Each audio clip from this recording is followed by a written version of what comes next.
Our time warp back to Earth. For computer and on the screens. All next acknowledged, sir. Engage.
And a howdy, good night, and good evening to everyone. This is SoundFX09 here, and welcome to another improv live stream tonight. Tonight, we have some unfinished business to do in Cookie Run Kingdom.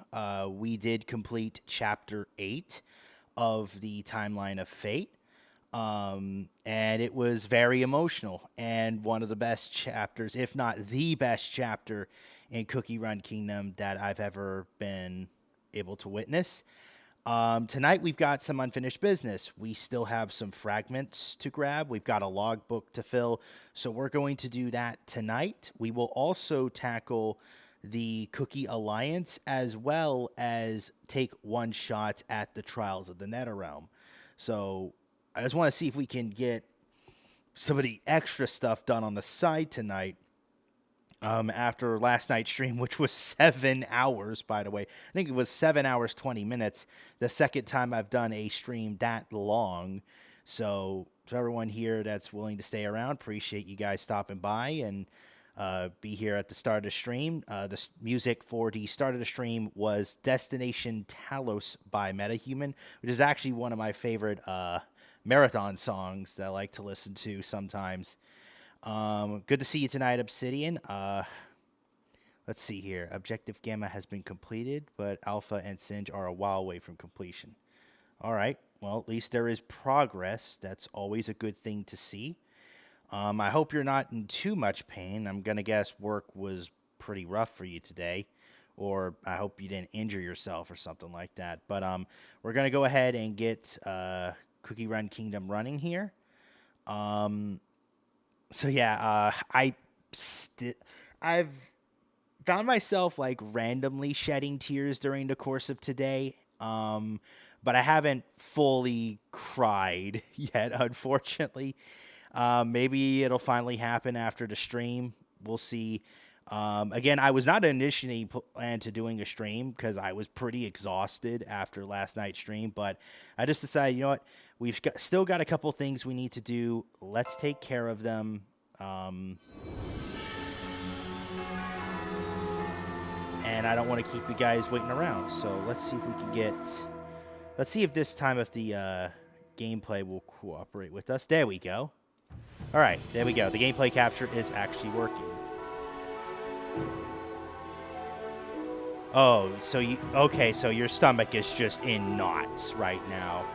I would probably say if it's like a stomach flu or something like that, or maybe food poisoning, maybe lighten your like eating load. Like I would eat stuff like soups or stuff that's very light, easy to down, for at least a few days.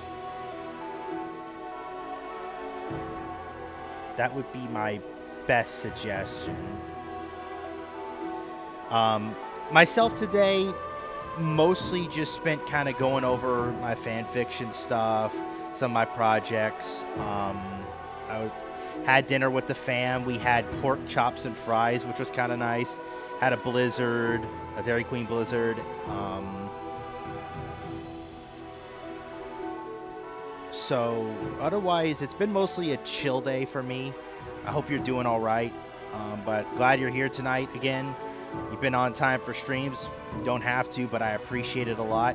I'm hoping, last night we had I refuse to eat soup because I still weigh like nothing. Oh, you got to be careful though. Like, I find sometimes if I eat way too much, my body just gets groggy really quickly.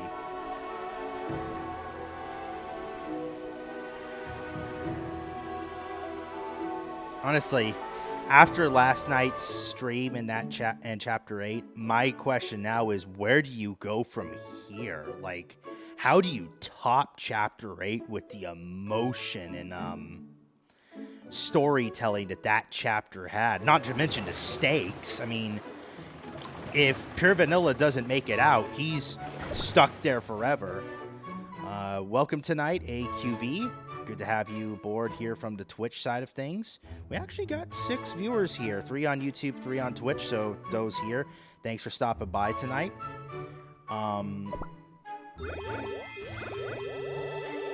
That's a lot of items. Yeah, I haven't also.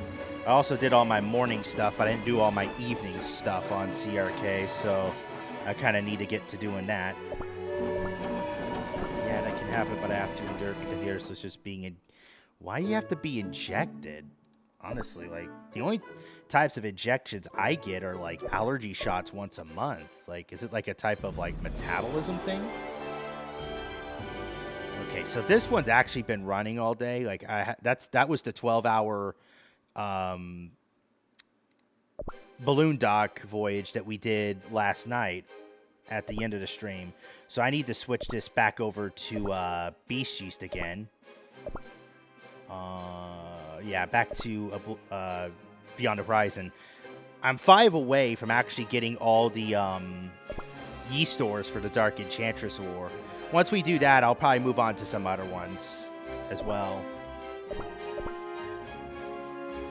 Let's see. Okay, we actually get to send Nether Queen on one. That is a lot of legendaries, actually. So, holy smokes, that's going to be quite insane. Alright, let's see here. We'll do the Fountain of Abundance next. I did do the Tree of Wishes, right? Yes, I did. Okay, good. Let's do that. Let's see, can we upgrade our... No, still a ways away with that. Just my body is still not used to eating a healthy diet. It still doesn't know what to do with... Okay, so you actually have changed your diet for the better. I find with... I've done a keto diet before. It usually takes 1 to 2 months, I find, before your body finally just says, fuck it, I'll just eat it. Whatever it is. Alright, let's see. Let's finish up the candy saws, actually.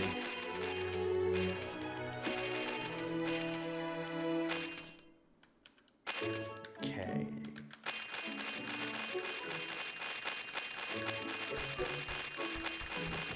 Oop. Do we want to... Yeah, we may as well. I know I'm getting to about 100 on the caramel tonics, but I may as well use them now, especially since it's kind of going to be important for... I think we did... Which one did we do? Was it Random Magic? Because I try to do one row at a time, but sometimes I just get way off on it. Been on this diet since last summer, and my body's still not used to it. So you've been on it for like over a year? Huh. I would have thought your body would, but I know metabolism and digestive tracts can be really funny sometimes. Sometimes for the better, and then sometimes it's just for the worst. It just really depends. Let's see. I may as well do all that.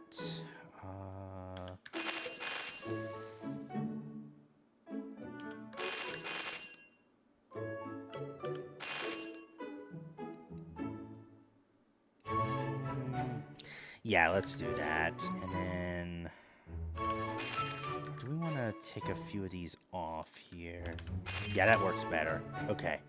Then... Let's do all donuts. And we'll do one of these. And I think we're going to be stuck doing...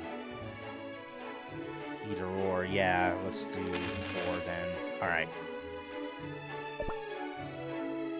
Okay, so that's done. Let's see, what's... Okay, probably the soul stones are done. Yeah, it doesn't help, but I wasn't given the best luck at birth or genetic.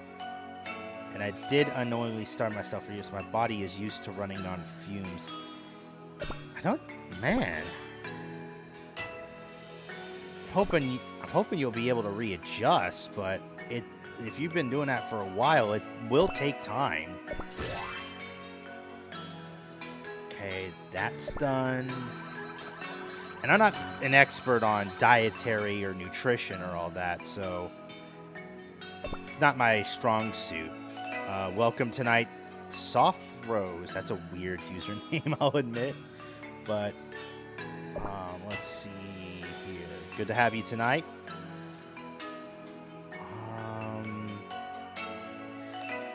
I think we'll do one of these and then both of these, and then we'll send these 4 out. Alright. Let's see. Those still have 12 hours, so that'll be 11 o'clock tomorrow. We do have another... Actually, I'm getting back into the hang of doing 1 meal a day, if I'm honest, Obsidian.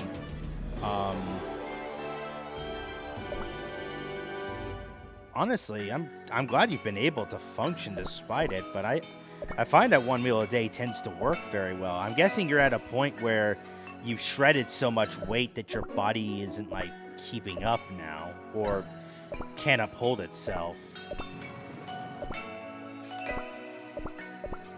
Okay, let's see. Any that are 0, I'll have to... Oh, reacting with flower emojis. Appreciate it. Let's see.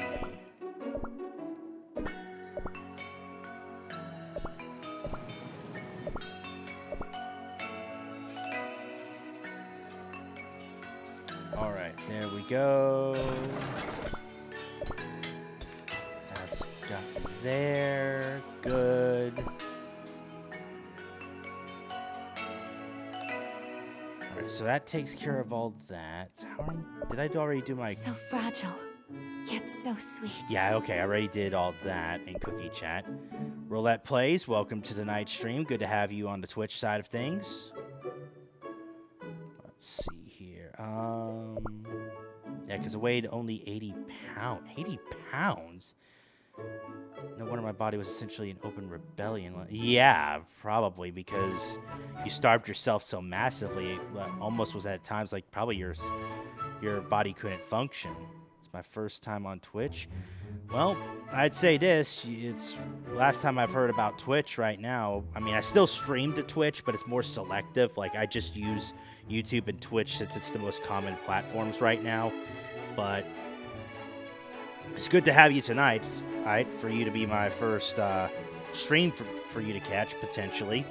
Again, we are playing Cookie Run Kingdom. We are playing through the PC, through Google Play Games. So, in case you're wondering how we're playing this on the PC, that's just the way we roll.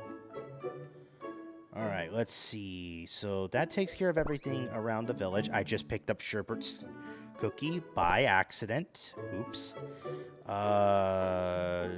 Glinda Cookie has something to say. The cookies of Oz love me, but who doesn't? Let's see. So mines are done. Production is done. I think we can probably... Actually, I need to see. I think I already did the... Oh, there's a new quest. What do we got here? Okay, we could probably do this one really quickly. Stage 325 on dark mode. I think that's the desert level. So we'll need to go back and do that. Yeah, okay, I've done that as well. I'm just making sure, because I ended up doing everything around early this afternoon and then forgot where he is. Is it worth it to rush castle? Yes, a lot of things become available as you get your castle level up. I think, like, for example, when you get to level 8, you'll be able to roll 10 plus at the gacha instead of, I think, 5 plus. My mic is low-key bad to stream with. Look, I had a problem where I didn't realize I was streaming with my webcam microphone instead of my microphone on my M50Xs on one of my ambitious streams. So you're not the only one who deals with those issues. By the way, this headset is like $200+ from Micro Center, but it's one of the best headsets in the business. This is the, I think it's Ars Technica. Problem is I'm on mobile. Hard to really stream or record on mobile last time I checked. Yeah, you're kind of right on that. At least I know my body could function on very little, like fight off most illnesses, even empty, which is always a good thing for body to do. It's not ideal, but I would say this. I find that the more weight you have, the more health problems you're gonna have. Like earlier this year, I got up to 250 pounds and was just fucking miserable. I'm now down to, I think, about 230, and I'm already feeling a lot better, but I want to get lower. So shedding 20 pounds, I feel really good about that. Any tips for a starter streamer? Ooh, that's a really good question. I'm glad you're asking that. Generally, I would tell people you need to know what kind of content you want to do. Second, you need to know what programs you need to use. So, like, with me, I'm streaming through OBS, Open Broadcasting Software.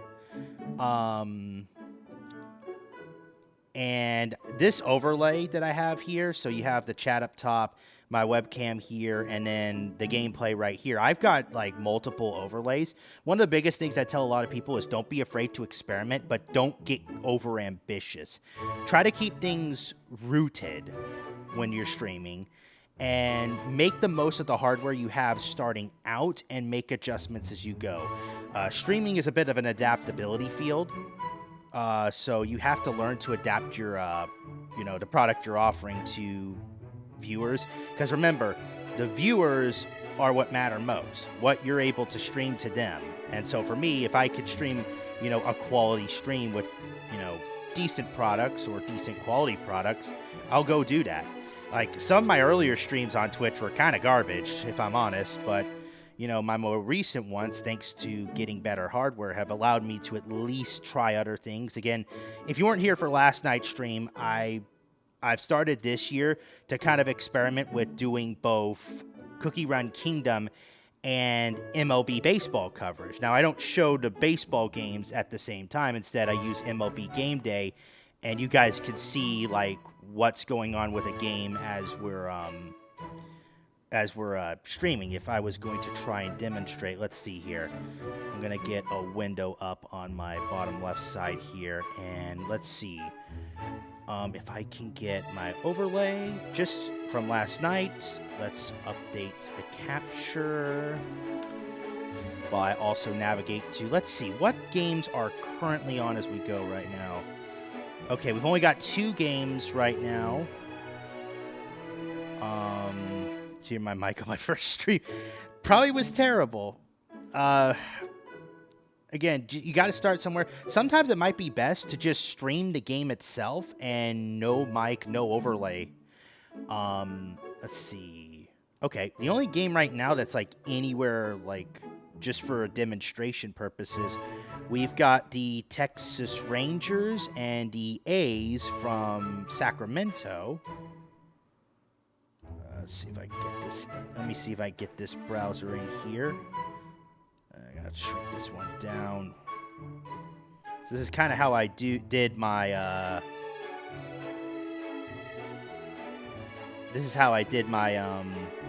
stream last night. I had to basically adjust this one window to fit. Let's see.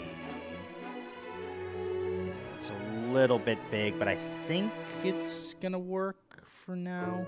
But yeah, basically this is how I did my stream last night. I'm experimenting with this overlay where I get to do Cookie Run Kingdom and also show a baseball game, or at least what's going on with a baseball game.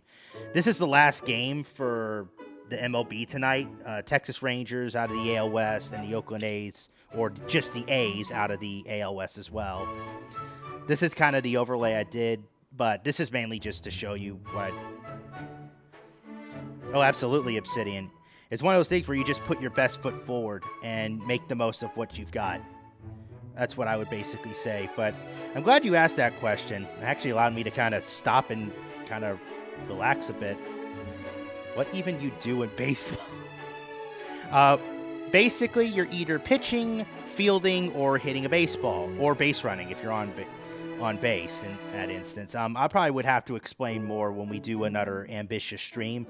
I don't know if we'll do one for a while. We'll see how the schedule looks. We don't have it. Okay, so you're European. I think the only country that has baseball at all is like the Czech Republic, I think. because it's not in, I know it's not in the UK, and sure as hell ain't in France. I think the only country that I know of that in the European nations that has baseball is the Czech Republic. In fact, let me see if I can get this on stream here.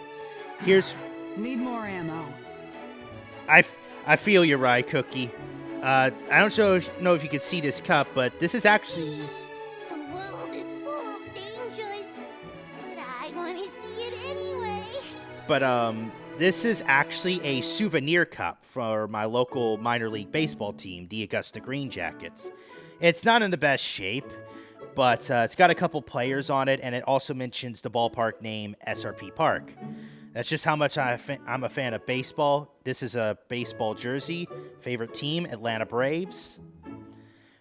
It's really popular here in the U.S., but I know in Europe it's having trouble getting its footing. I mean, we've done a few series in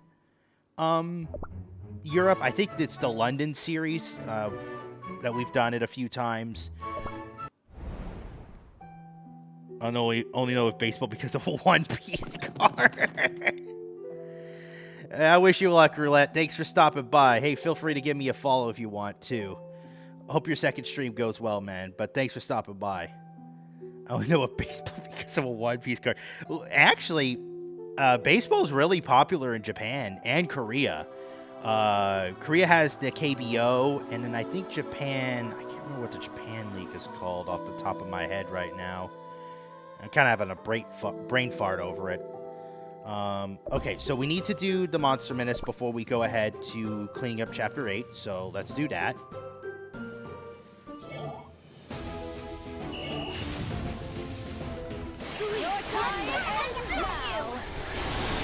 Which means we get to hear more of Squeaky, Sugar Swan Cookie. Sweet slumber. Your time ends now.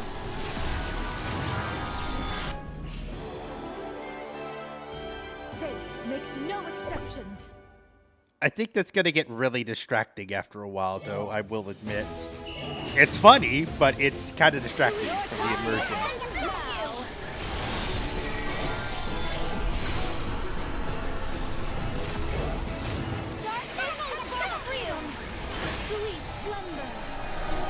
All right, there we go.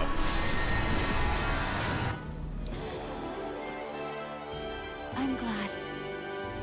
But, yeah, baseball is mainly popular in Japan, Korea, and the United States. And I told people I don't really blame them if they don't know anything about baseball if you're in, like, Africa or Europe. But actually, I think the Little League World Series is soon to begin this week from Williamsport, Pennsylvania. That's going to be really exciting. I think Georgia was eliminated, unfortunately. So I don't know who's representing the Southeast. I think it's Phoenix City, Alabama, which is actually the neighboring city of Columbus, Georgia. So that's really exciting for Phoenix City. I think this is the first time they've made the Little League World Series since, I think, the late 1990s. Don't quote me on that, though, but it's really exciting for an Alabama team, especially one that's on the border with Georgia, to be able to make... Let's hope for another $500 card. That's stupid expensive. Well, then again, there are some classic baseball cards that go for that much. Your time ends now. For freedom.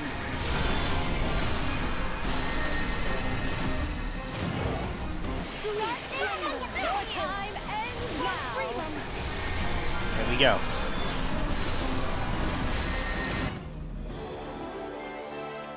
I do not expect forgiveness. Your time ends now. For freedom. Yeah, I'm not going to be able to keep a straight face while hearing Sugar Swans say in the squeakiest voice they were made of sugar. Beta is now accessible. No objective beta order just I'm yet. glad. The Cellar's void biome can be seen on beta. Okay. That's good to hear. I saw one baseball card of some new Japan guy, I think. Okay. It's like 100,000. Yeah. Baseball cards of like really popular players could get really.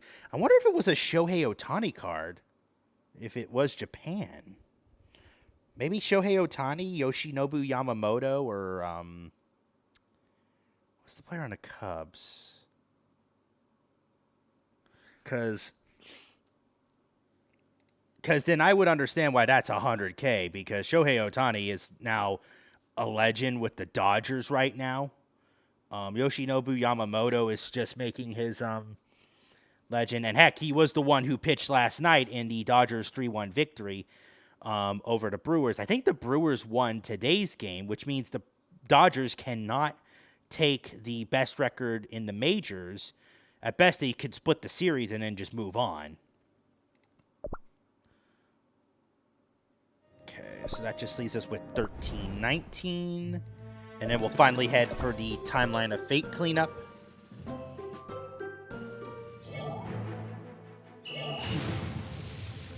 Your time ends now. For freedom.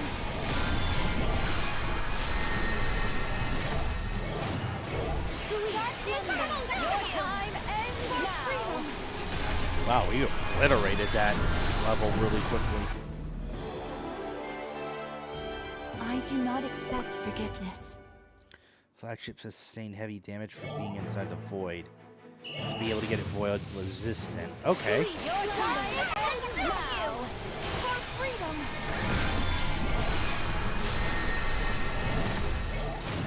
Sweet slumber. Your time ends now. Yeah, that was a little sloppy, but we still got it done. One step closer to the end. Okay, that should take care of all that. Oh, right. We did get the final objective done for today. And now we will head back to Chapter 8.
Sorry, I just had to be silent for this music piece.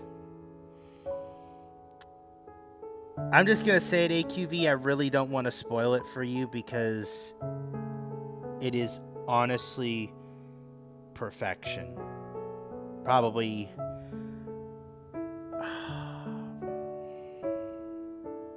It's why I titled the stream tonight the way I did. It's still sinking in for me.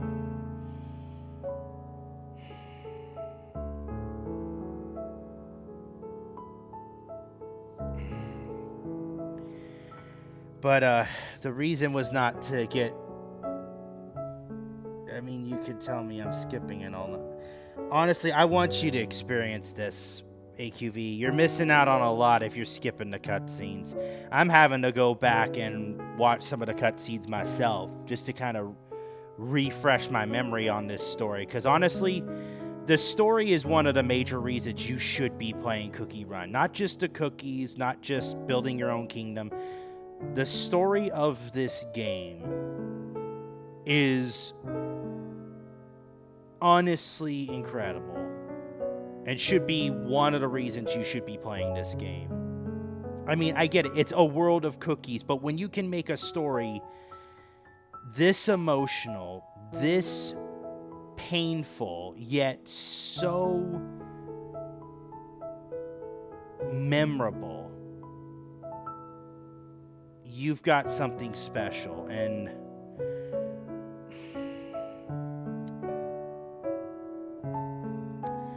she's my favorite cookie for a reason now, and you are not changing my mind on it anymore. I don't think anyone's going to change my opinion on it. But that's not the reason we came for tonight. We are going to clean up the exploration book. So we've got 3 fragments to get. We've got a few creature surveys to complete.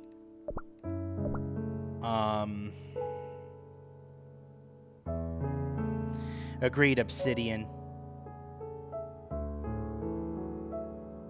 And here's the other thing I said, I said it before, and I'll keep saying it until the end time. When a story makes you ask really hard questions about life itself and what it truly means to live, that's something special.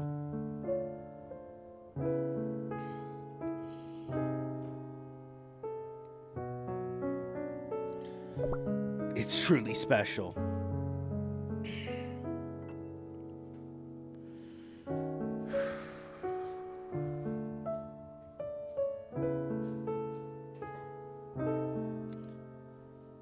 So, I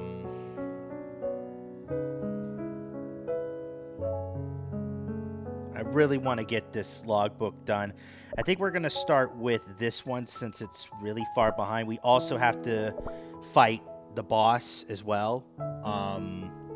I kind of want to save the boss for last since I want to get the fragments first and everything else before we do the boss. And the boss, it's all in the name.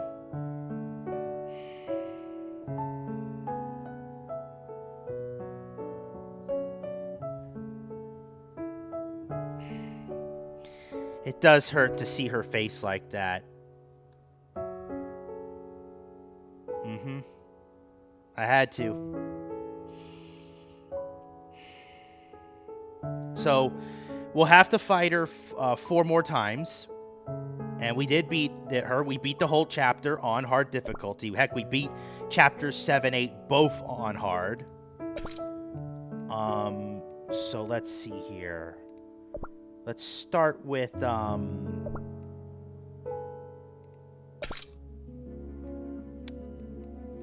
let's start from the beginning, because I do need to see what fragments we need to get. Okay, so we already got fragment 4. Alright, so here's fragment 5. So what we'll do, as much as it pains me that the time of my fate is, I'm excited to see what's next. Tomorrow I'll start going through the rest of Crispia. I wish you the best with that, Obsidian. Where are you at this point? Because I really hope you've made it to 17 and 18. It is going to get really hard with 17 and 18. Maybe even chapter 15. Because I know the boss for 15 can be kind of brutal if you don't have the right setup. And you also can't just spam your skills to victory on the chapter 15 boss. You actually have to time your skills accordingly. I think chapter 15 and beyond in Crispia is where they start to try to emphasize that you can't just spam the victory. You're going to have to time your skills if you don't have your cookies adequately leveled up. So let's see. Enchantress could solo. Yeah, she can. I haven't tested that, but yeah, Dark Enchantress is stupidly broken. Timekeeper is stupidly broken. White Lily, to an extent, is stupidly broken. And as you see, here's my team that we use to beat the entire chapter. We have Nether Queen Cookie, Asphodel Cookie, White Lily Cookie, Timekeeper Cookie, and Anina's Dragon Cookie. So what we're going to do, we're going to play this stage until we either get the creature log done or we get the fragment.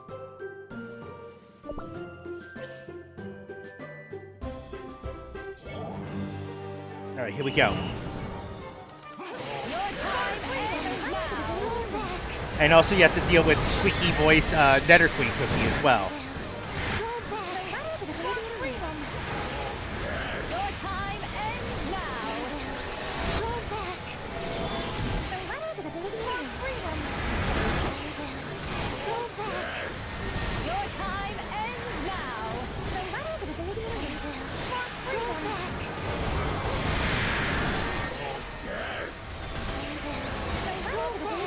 I was hoping I wouldn't have to use that, but could not be avoided.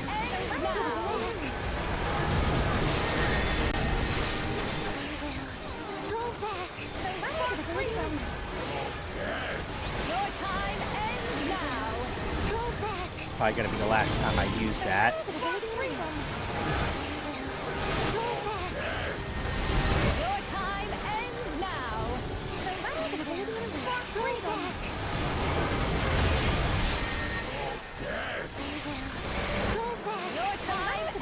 There we go.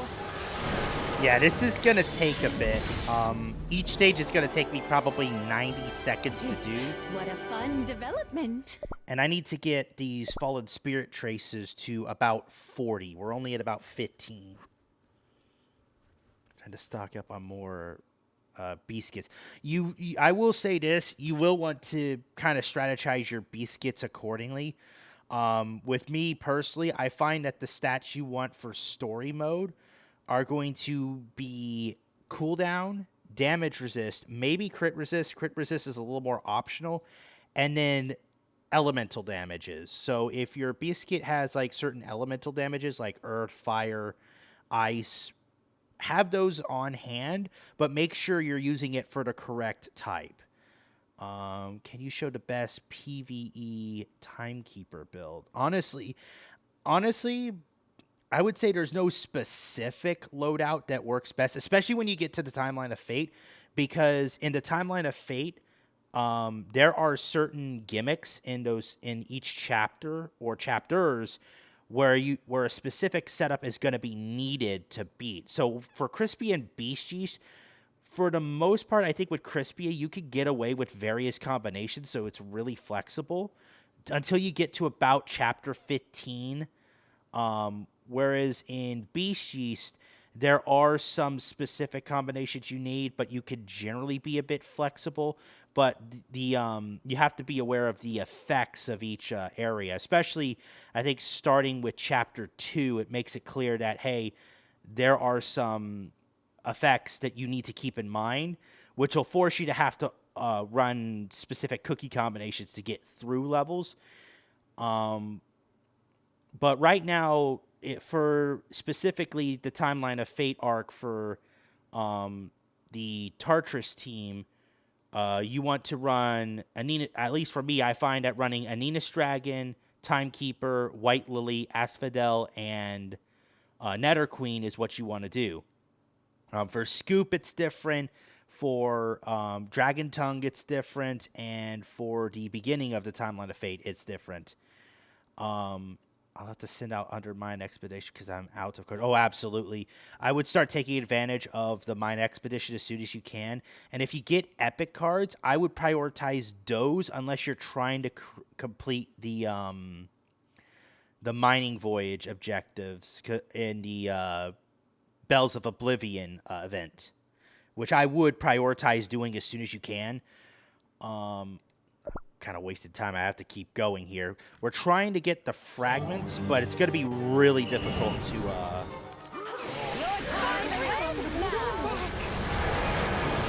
So tonight might be a little bit boring if you're gonna get bored easily by seeing the same battles over and over.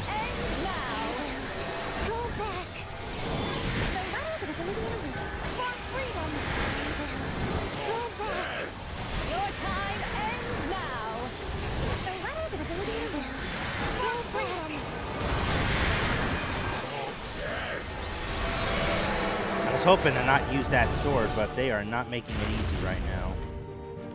Your time ends now.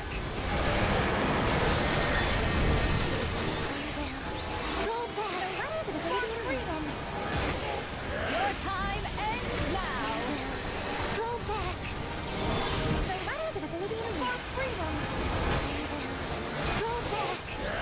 Your time ends now. Yeah, I could turn down the volume. I do have it set to 20, I think. I could set it down to 12. I was trying to balance out the audio accordingly, but I have my desktop audio set to minus 4.5 decibels. Are you familiar with Ultra Kill? No, I am not, unfortunately. I had it set all the way up. Okay.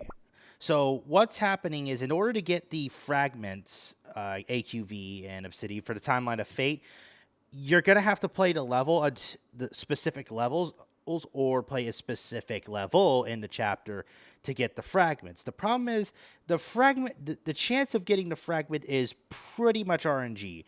I've had instances where I get the fragment while on stream, and other times I've had instances where it takes several tries on a stage before I eventually get the fragment. I think the longest I've gone completing the stage consecutively without getting the fragment is like probably almost 20. Ooh.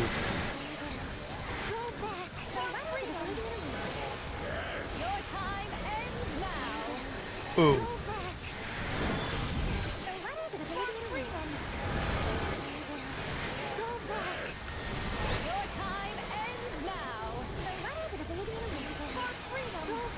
There we go.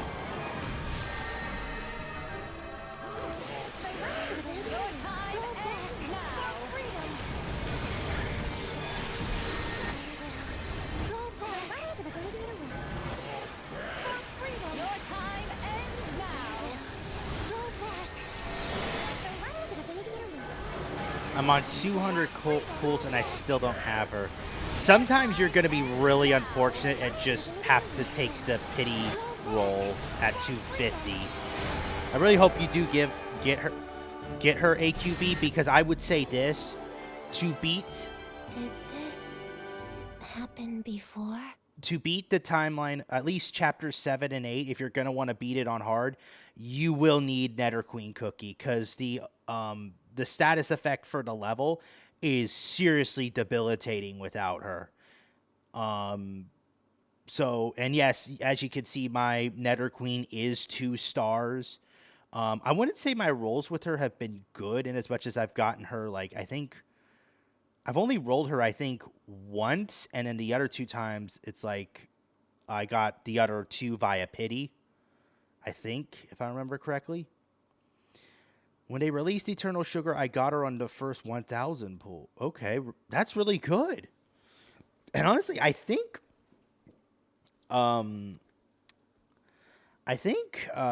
Eternal Sugar might still have a use in the Timeline of Fate up to, I think, chapter 4.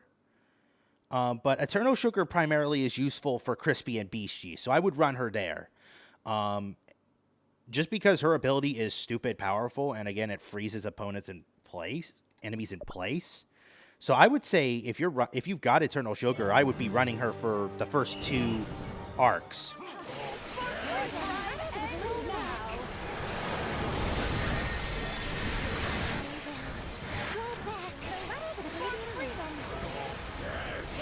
Chapter 10. That's the second part of the Garden of the Lights, which means you're getting to once you get past... I can't speak right now because I'm in the middle of the battle, so...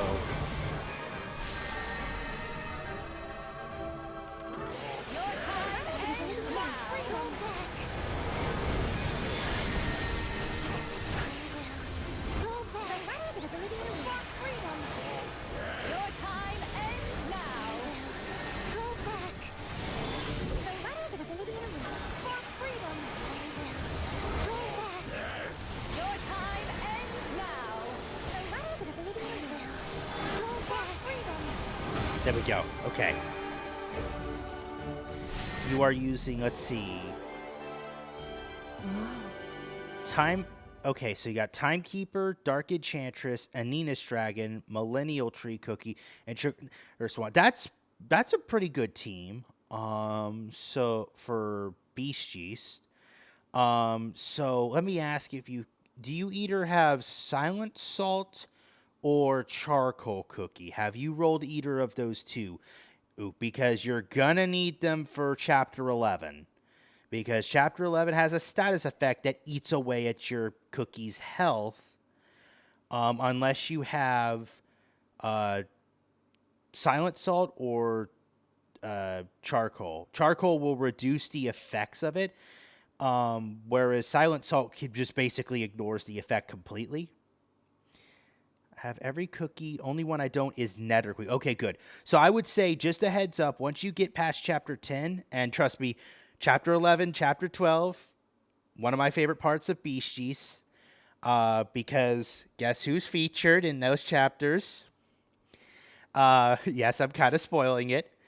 But Chapter 11 and 12 are going to be really exciting. Please, I would say this, don't skip the cutscenes, because the story of Chapter 11 and 12 are really, really good. And as you can see, my White Lily has her Awakened Dawnbringer outfit, which is my favorite outfit she has. She looks awesome. She looks like a proper warrior and a queen in a way that goes into battle. Love it. Love it a ton. All right, gonna keep going here. Also, if you're wondering why my Nether Queen sounds like her voice is off, you are not hearing things.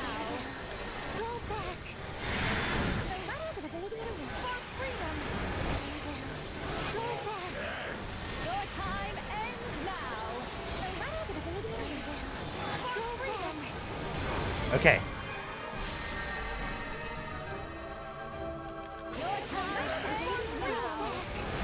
Okay, good. Because it's really hard to see her in the middle of this mess.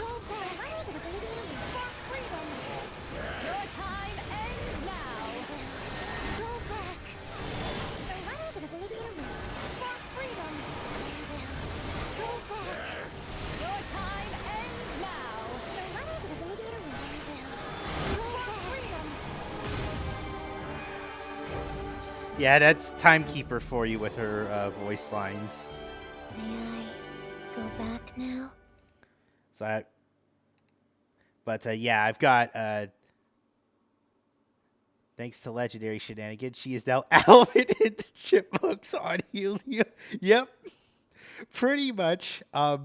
So I gave Nether Queen Cookie one of my legendary topping tarts, and it not only gives her more cooldown, it also gives her damage resistance and reduces her size.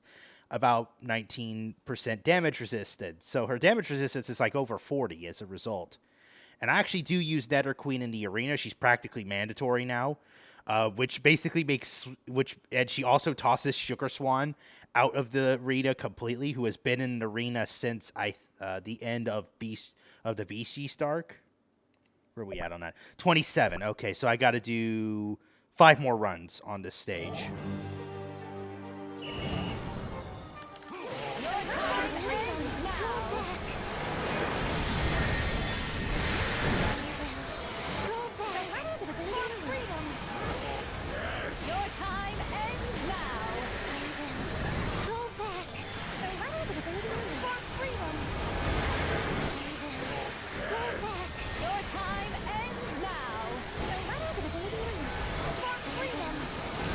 Okay, cool.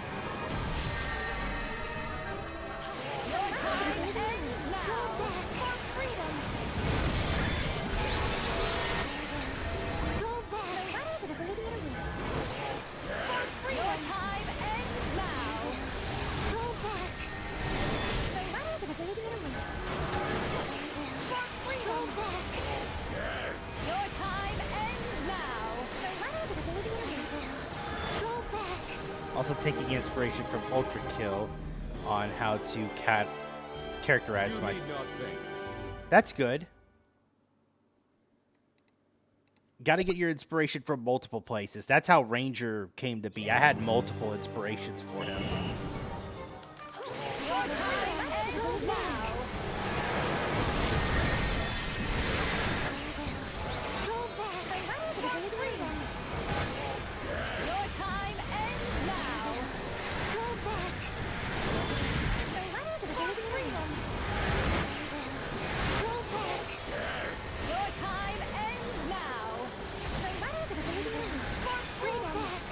There we go.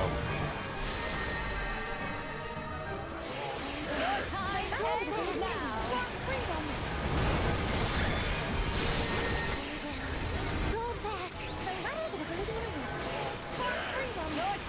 ends now.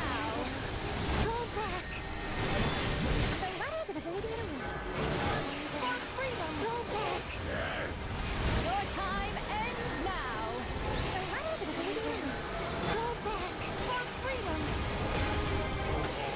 There we go. All right.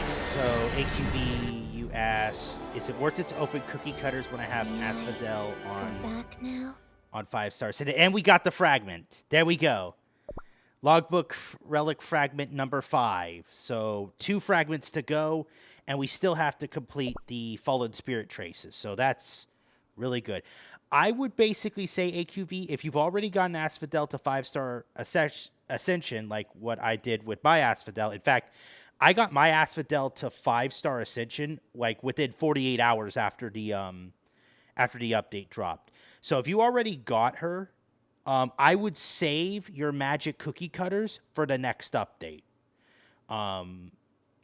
Or save it for when you get a new Gasha that you're actually interested in. Or if they bring back one of the Gashas, like, for example, they, during the Dragon Tongue update, they did a Bites Gasha for the 5 characters of Bites. So, like, if you don't have those cookies at 5-star ascension, you could have used that Gasha to get Sugarfly, Caramel Arrow, Caramel Chew, Mozzarella, and Okachin all to 5-star. So my idea with the magic cookie cutters for the featured Gashas is if you want to get that cookie to 5-star ascension, go ahead. But once you reach that 5-star ascension, there's no reason to roll that Gasha anymore. Save your magic cookie cutters for later. Third main inspiration is the twisted mind of the location itself, as well as the unbridled screaming well of voices. That sounds horrible. Okay, so we are at 33. So I need to do this stage 3 more times to complete that log. But we have the fragment. We've got 2 fragments to go. Your time ends now.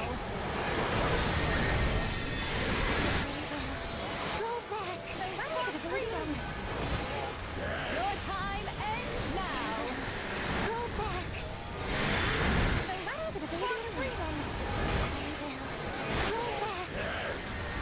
time ends now. There we go.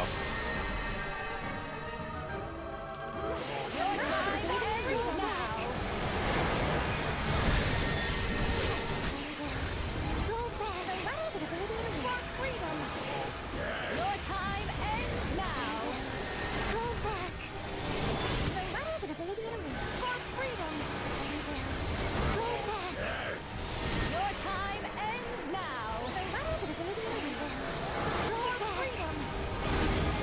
There we go. All right, 2 more times. There now. All done.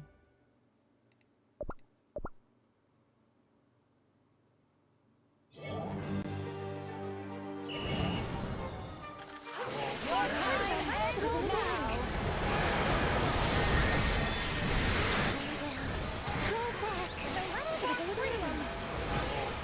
Your time ends now.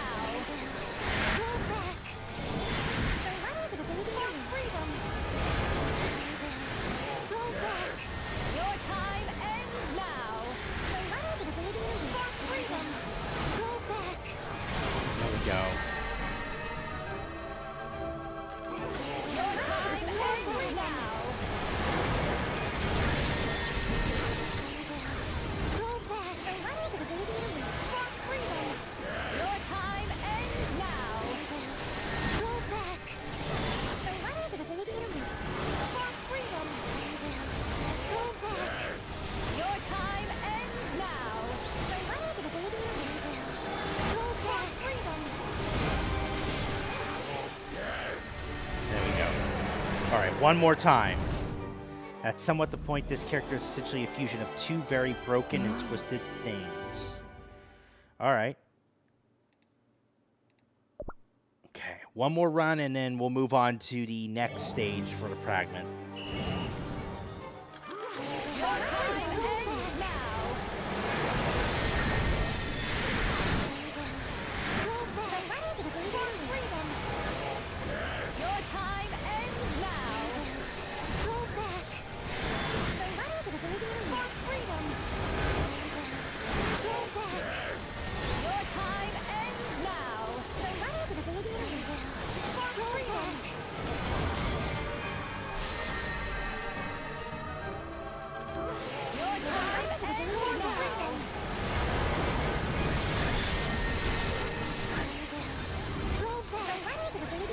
freedom. Your time ends now. Go back. For freedom. Your time ends now. Go back. For freedom. Go back. Your time ends now. Go back. There we go.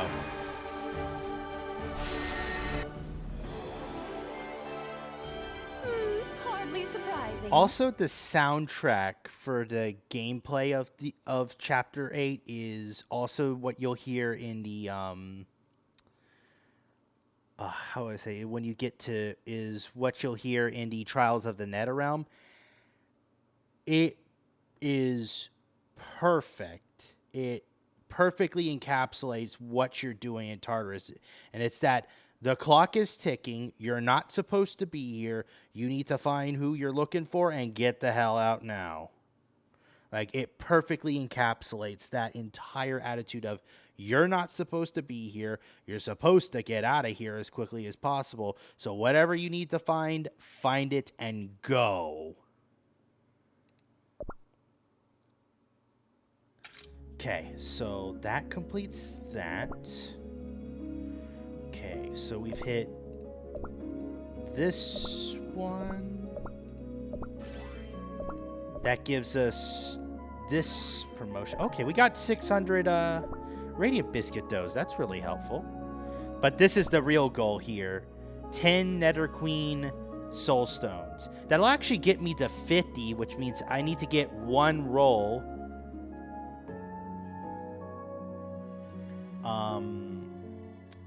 Of Nether Queen Cookie, and she'll actually be at 3-star promotion. So halfway to max promotion. Also, as much as I enjoyed the ending of the episode, it should not... Well, I think I would probably not blame you for thinking that, given that it does take inspiration from the mythologies and kind of does its own thing. But if they don't do it the way...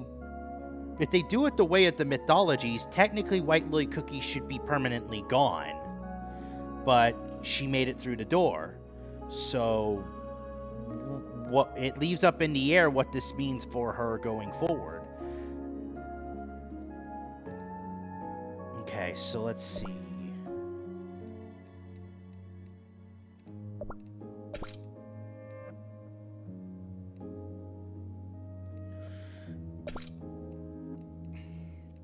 Let's see here.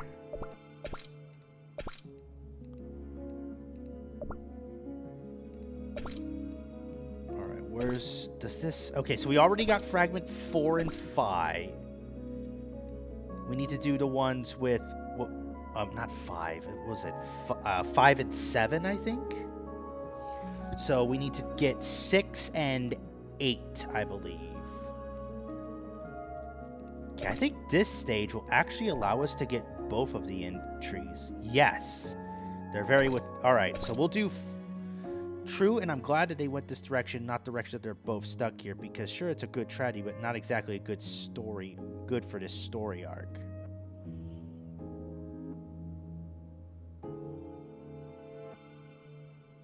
No, it would...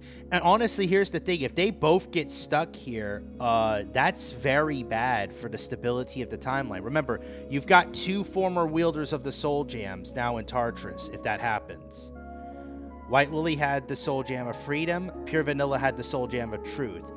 And remember what the first part of the timeline implied from Timekeeper Cookie. The soul jams are indirectly responsible for upholding the timeline.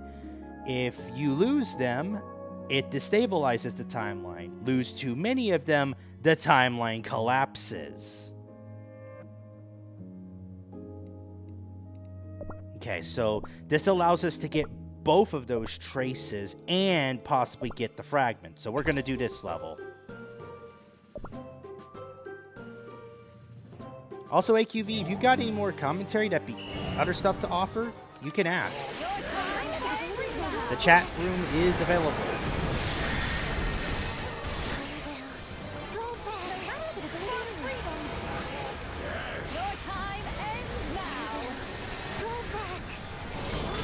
Also, I am so glad White Lily Cookie stuck it to Nether Queen by saying, I am not going to be the Nether Queen.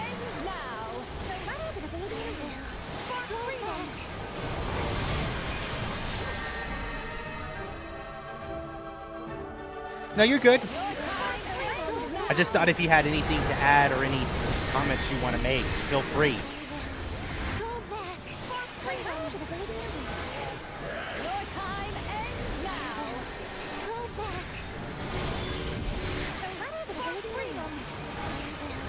Heck, if you're enjoying what you're seeing, feel free to give me a follow. Or subscribe if you're on YouTube as well. Oh, I'm out.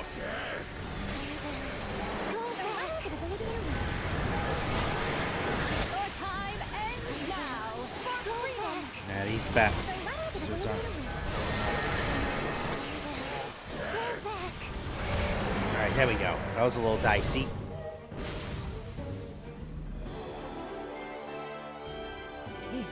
What a fun But just a quick development. thing of note, I don't have a consistent upload schedule. I mean, I've been uploading like at least every other Friday to keep up with the new chapters of the Timeline of Fate as we go. But we are getting close to the end with chapters 9 and 10 looking like they'll be the last.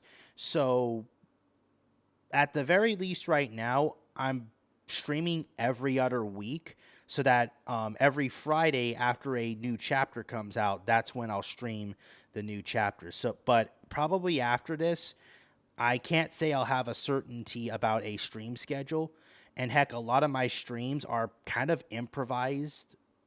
So like I'll do them on improv rather than doing them on a consistent schedule. So I do appreciate the follows and subscriptions. My upload schedule is just not consistent right now. Probably won't be until I have my own place again. That was something I was trying to do when this townhouse was all to myself, was try to get into a schedule of doing a bunch of things, but it's been easier said than done. Okay, all right, let's keep going. We're up to 5 viewers across YouTube and Twitch. Appreciate those that have stopped by.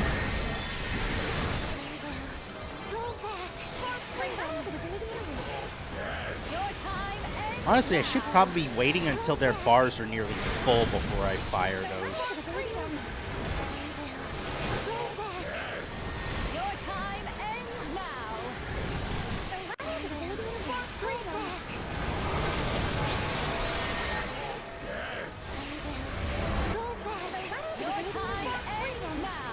There we go.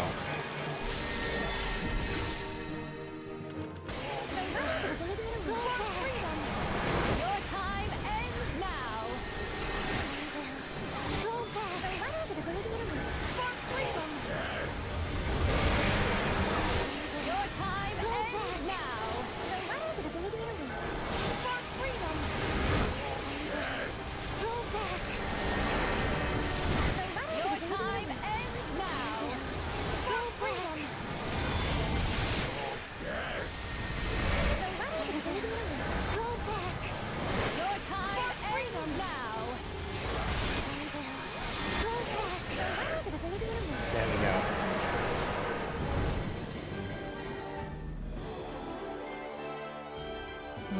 Also, that Nether Queen could have just done with the Chinese and did an entire court system for the underworld. Oh my gosh, that would be terrible. Put fucking White Lily Cookie on trial? She wouldn't last, the poor thing. Hang on, let me say that. Obsidian, you're implying that you want to put White Lily Cookie on trial? She'll frickin' break before she gets on the damn platform. And another thing I'm taking inspiration from Ultra Kill is the Earth Mover fight, but instead of it being the Ultimate War Machine, it will be a transmutated, so basically an abomination kind of thing. Okay, so let's keep going. Go get him, AQV. I'm standing by. And please pay attention to the story. Very helpful that you pay attention to the story there.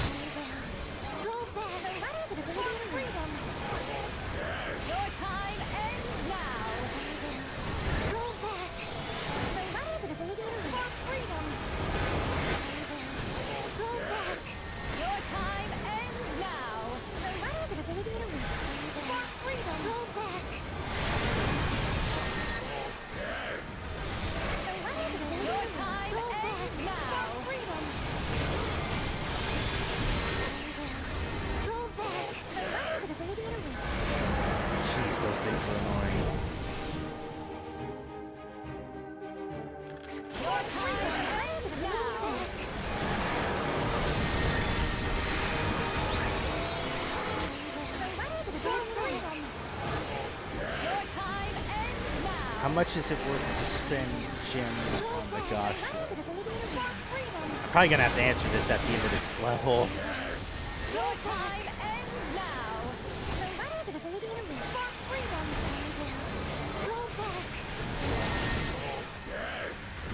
Your time ends now.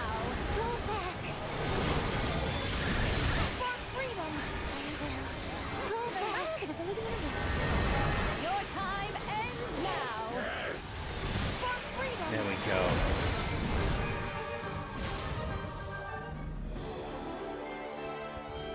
May I go back now? Ooh, just need to get my hat off, because if I wear my hat with this headset, it does squeeze down on it. Kind of makes it uncomfortable, because there's this metal stud here, and I think what happens is that presses down on my head. Kind of gives me a bit of a ache on the back of my head when I wear that for long periods of time. Is it worth to spend gems on the gacha? Depends on how much gems you have. Like, I have, like, a bunch of gems, like millions. So it's actually not a bad idea to roll them if you're trying to get a cookie, a specific cookie, like a featured cookie, the 5-star Ascended, that you like. But generally, I don't recommend it for the regular gacha.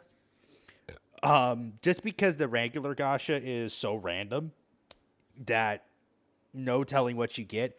I recommend using the gems on the featured gacha. So, like, say, Asphodel Cookie. If you don't have her at 5-star Ascended and you want to get her there, it can't hurt to use some of your gems from time to time. Just don't do it all the time. I would say the answer is basically it depends.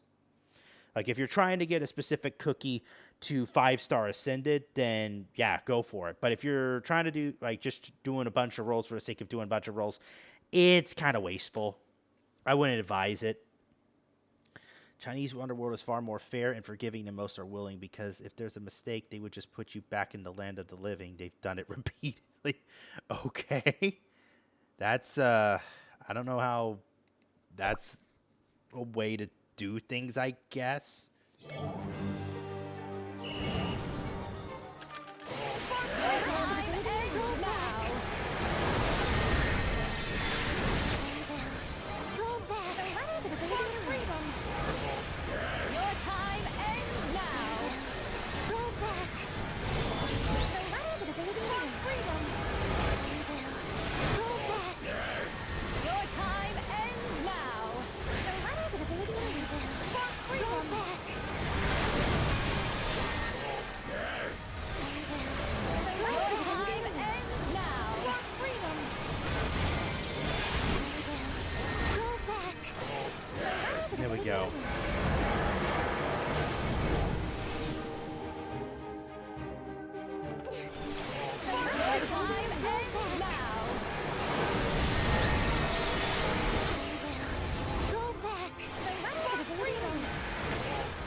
it's really problematic sometimes with having limited skills.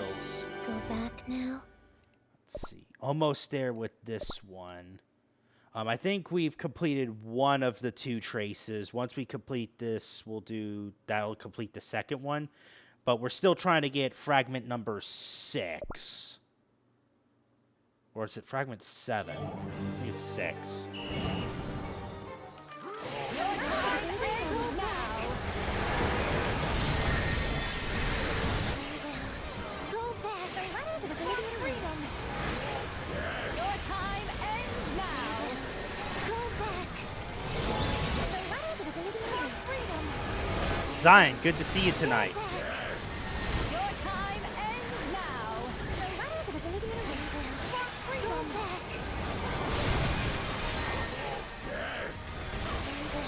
Your time ends now. The letters of ability and I'm trying to be conservative with these, so I'm not using them so recklessly, but kind of hard to do. Now. go back.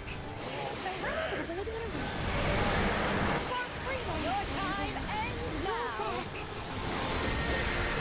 The letters of ability and go back. Your time ends now. Freedom. The letters of ability and freedom. The letters Your of ability time ends now. go back. The letters of ability Your time ends now. go back. The letters of ability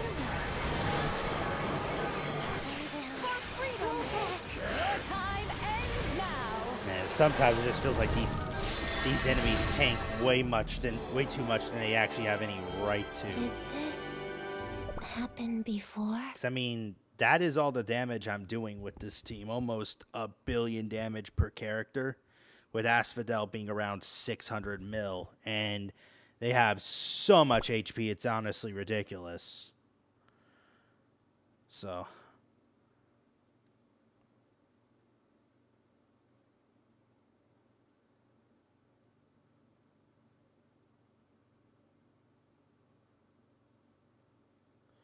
I mean, I would see, like, ticking off a court master would have a reason to make them do punishment forever.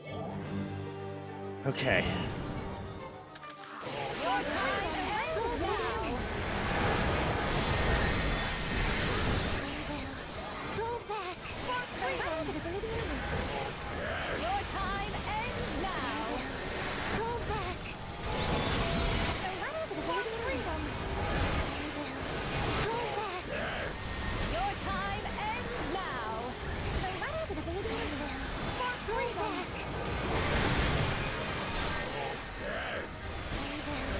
Your time ends now. Freedom. Go back.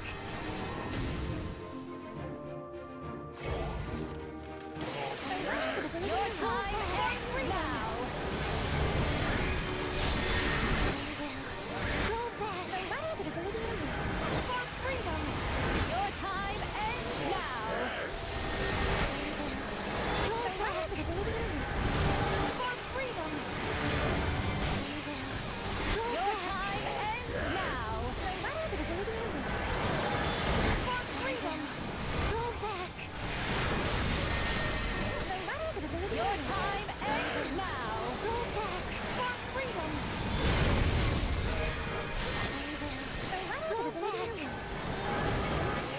Your time ends now. There we go. Alright, now this is just a matter of praying that we get the fragment eventually. Did this happen before? Because I think we've done all the regular enemy traces now. It just comes now down to the boss and getting remaining fragments. Your time ends now. Go back. Go back. The letters of ability freedom. Your time ends now. Go back. The letters of ability freedom. Go back. Your time ends now. Ability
Yeah, I'm still just gonna have to keep attempting this level until the game relents and gives me the fragment. Your time ends now.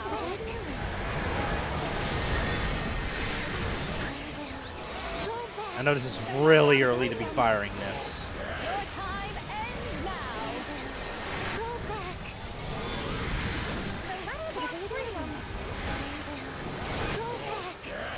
Your time ends now. Your time ends now.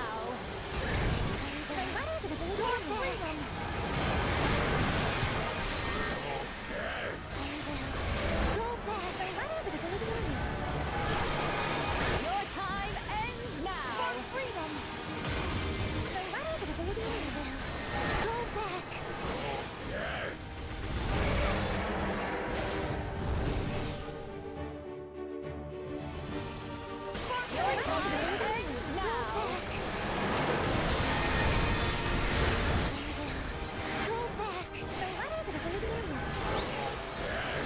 time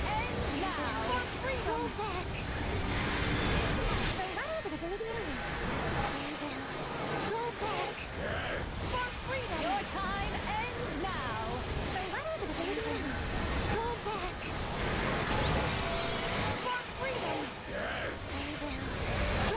Your time ends now. There we go. Jeez. It's really tedious right now. Because at this point, we're just playing the stage until the game relents and hands over the fragment. This is where kind of the game does get a little boring and repetitive, unfortunately.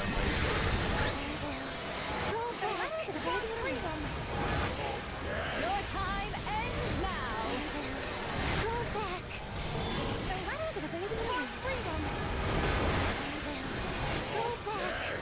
Your time ends now. I think you can.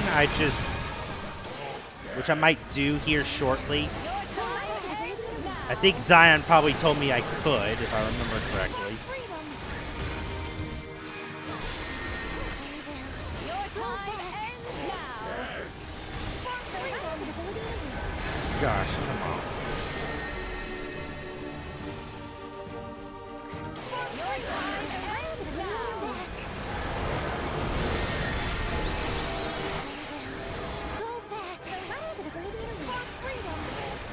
Your time ends now.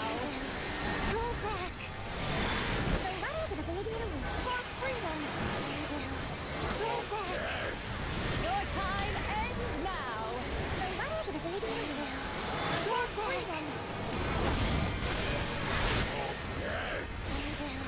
Your time ends now.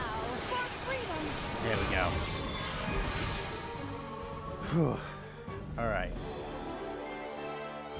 I'm glad. So let's exit. I'll see if we can confirm that. So let's see. Yeah, here's the fragment, fragment 6. So we could, and as you can see, I can honestly do it. You time skip the level, so it will give you the reward still. So let's do 25 just for the heck of it. And I have like almost 17,000 time jumpers. Yeah, there it is. Fragment 6. Okay, so that was the thing I was worried about. I thought time skipping would not allow you to get the fragments, but thank God they can. So that leaves us with,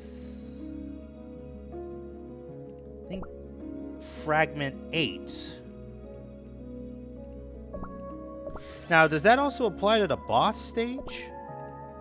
I would have thought you would have had to still do the boss stage, but that's all that's left, because now we have all the creature entries.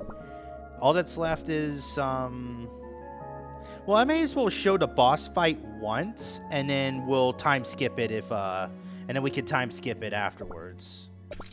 For anyone who hasn't seen it.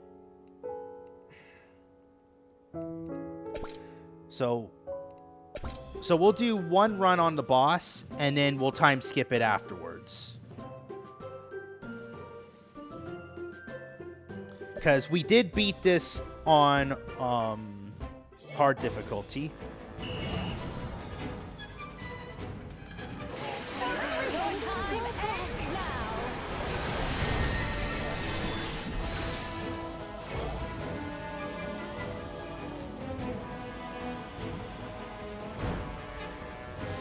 I'm sorry, White Lily. Ends now.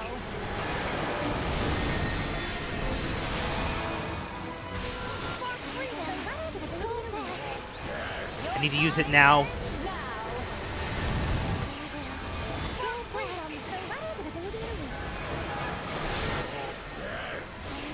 Your time ends now. For freedom. Your time ends now.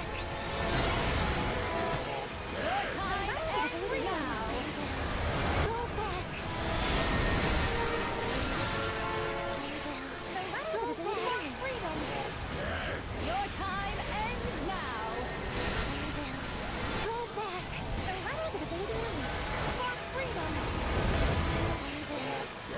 Okay, from here on out, I've got no spare skill tips. Your time ends now. For freedom. So much is happening on the screen, I cannot. Oh God. Time ends now. Oh, that was really bad. Your time ends now. For freedom.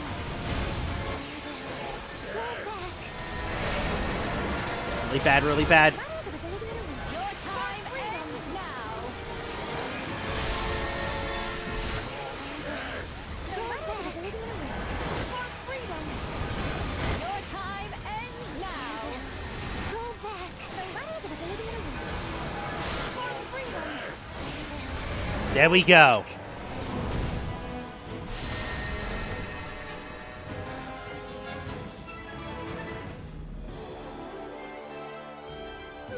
Hardly surprising. All right, so that was the boss fight. Just to prove that, yes, you can beat this on hard mode. That is still pretty tense. You did see White Lily's health bar actually go empty at one point at that fight, and her self revive jump. So that was very close. All right, so let's see now if we can time skip it. Then I'm gonna time skip 25. You know what? Let's go all the way. Let's do 50.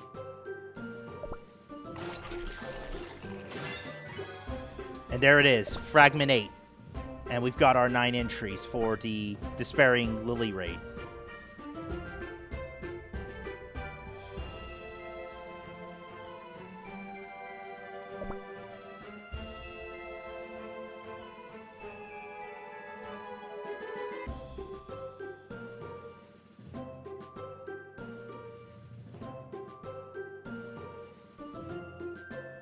And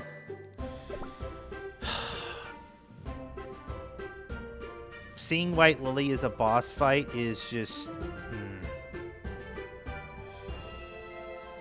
It hurts. It hurts a lot.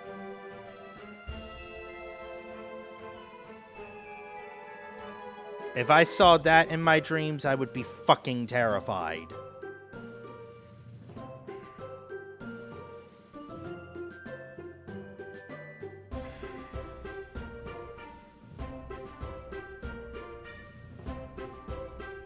Okay, so that should complete the remaining objectives. 200 crystals for the Despairing Lily Wraith.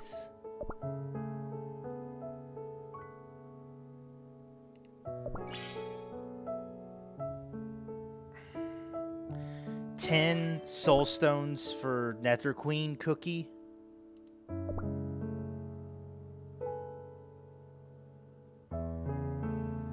I don't know if it would last a 3-day period or even be able to get out of Tartarus. There it is. This is the relic for chapters 7 and 8.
Honestly, when I saw the title background of this game when this update got launched, I was honestly terrified of the implications. But now that we've made it to the end, now that we had a lot of emotions and witnessed unthinkable terror, these 2 chapters were worth it.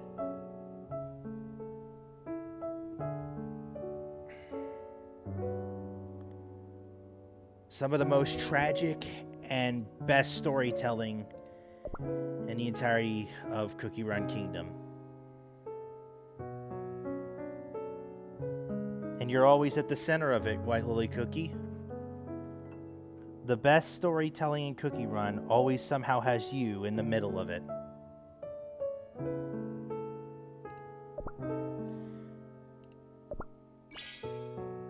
And so with that, we have completed the entirety of the logbook for episode 7 and 8, the Tartarus of Oblivion.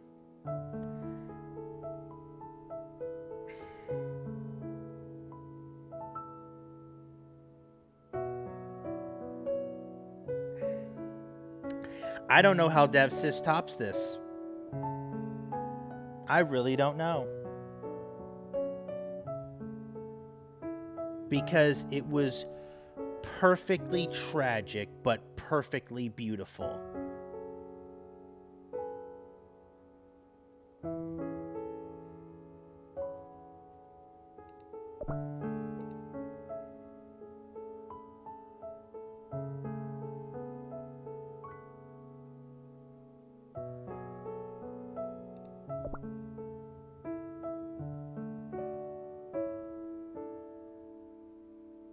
Yeah, I would agree, Obsidian. I don't know how they top this.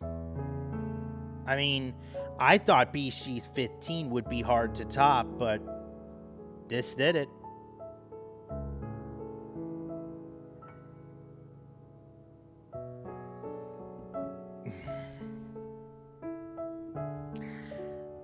I have to try and cry at some point for this, because the way this chapter ended was beautifully brilliant and beautifully tragic. Seeing Pure Vanilla wake back up in the Magic Academy,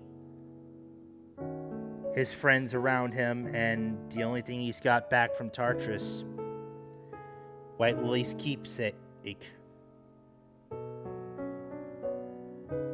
The only thing he had. He couldn't quite bring her back.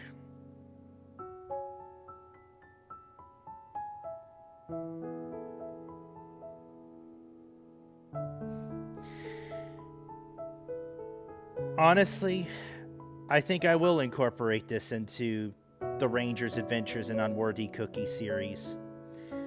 But it's gonna take a bit to get there. I still gotta do a bunch of other things before we even get to this point.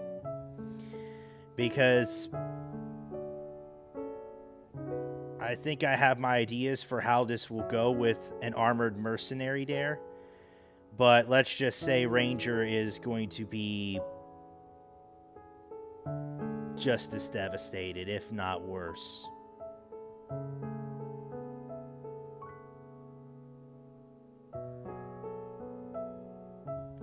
Had a similar experience after I read the Gutterman poem. It was so sad, but yet I couldn't cry. I mean, the thing is, I cried at the end of chapter 7. Why can't I do it at the end of chapter 8? I mean, maybe it's because I know White Lily Cookie made it through the gate, so technically she's not written off completely. I mean, remember, Pure Vanilla walked through that gate, and it's implied she did as well. They may not have come out together, but White Lily Cookie's out there as something else.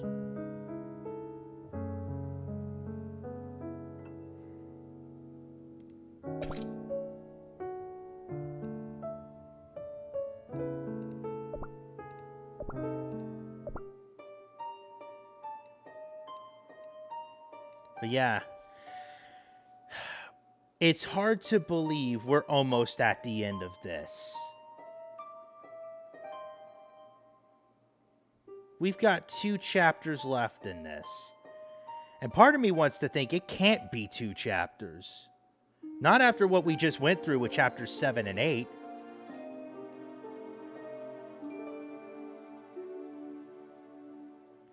Queen of the Nether Realm. The tarot card reads death. And with a chapter title like I Promise. The tarot card being the lovers. And the symbolism.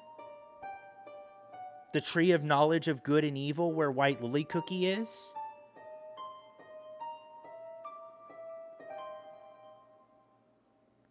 The tree of life where pure vanilla cookie is. The door at the far end probably representing the gateway to heaven. Or the gateway of life itself.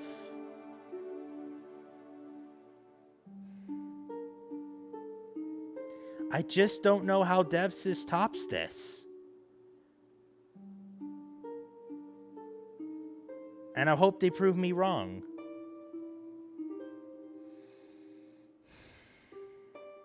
I really hope they prove me wrong. Because what the last 2 chapters did was solidify White Lily Cookie as my favorite cookie in this game, this series. She's such a beautifully tragic, yet inspiring character.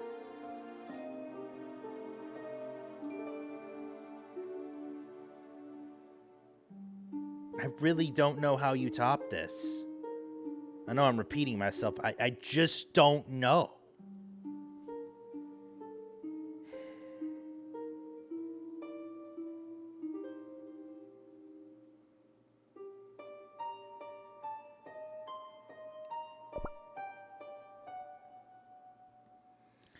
My instance, the gutterman you've just fought was the same one who wrote the poem. It didn't want any of this. It just hopes in its final action made its mother proud.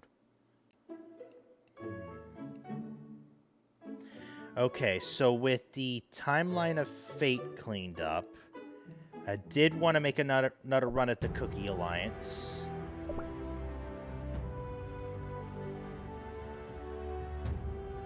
So I've also got my my Numbing Shield of 27, and we actually did crack Grandmaster rank. I'm going to see if we can crack higher than GM3, but I'm not optimistic. So let's see if we make the run here.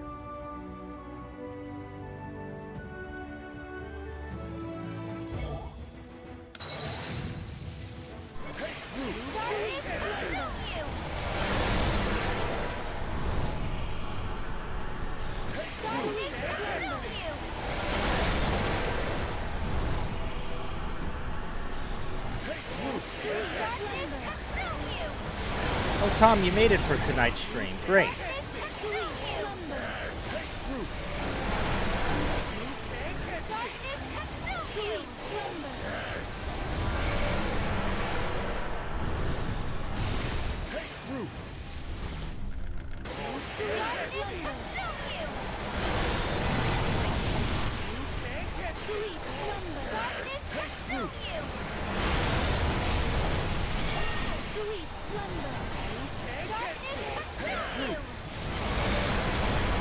Okay.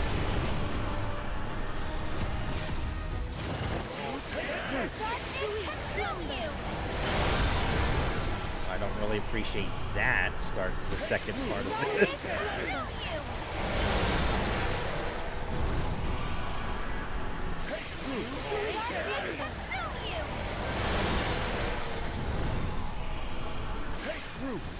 Also say this, Tom, if you missed last night's stream, you missed a lot.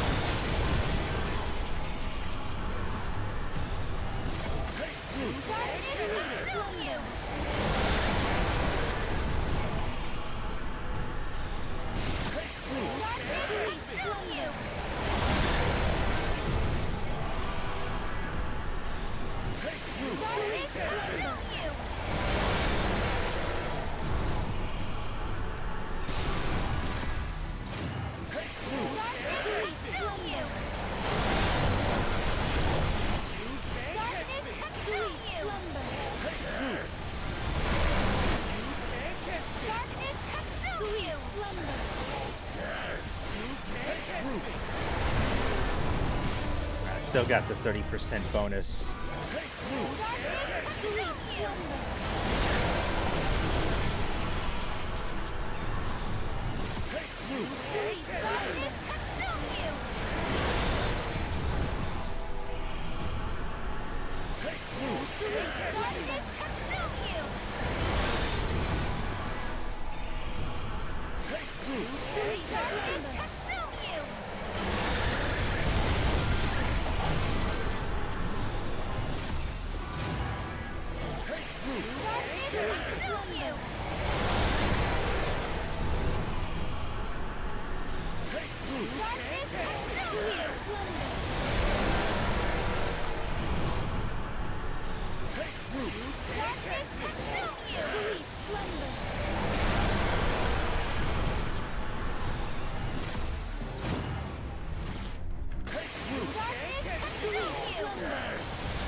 I don't intend to make this look so easy, but that's what happens when you have your characters buffed to the moon.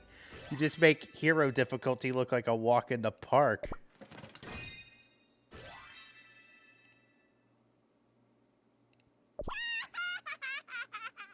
That was Snapdragon Cookie laughing in victory. In the world of Ultra Kill, the reason why these machines even is because of World War I stretched on for 200 years?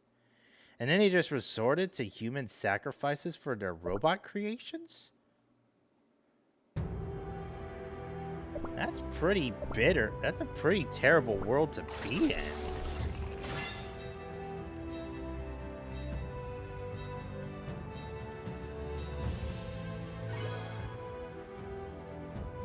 Okay, so let's get Numbing Chill to level 30. Raging Chaos should be the next one. That's up to level 15. Alright, we probably will return to this later at some point. See if I can get closer, because it looks like our rank did not change much. We're still in about the top 4,500. Would like to stay Grandmaster 3 through this event.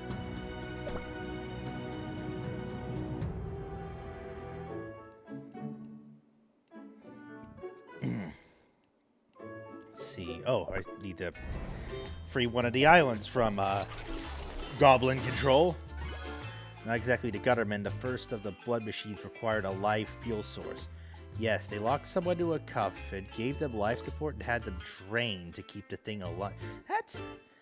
That is fucking morbid, man.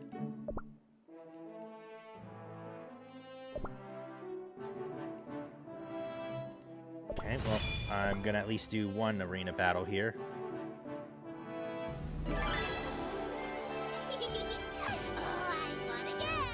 Of course, Russia was the first ones to develop this, and then Germany copied it, and it spiraled out of control.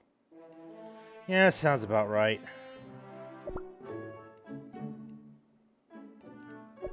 Okay, what do I got here?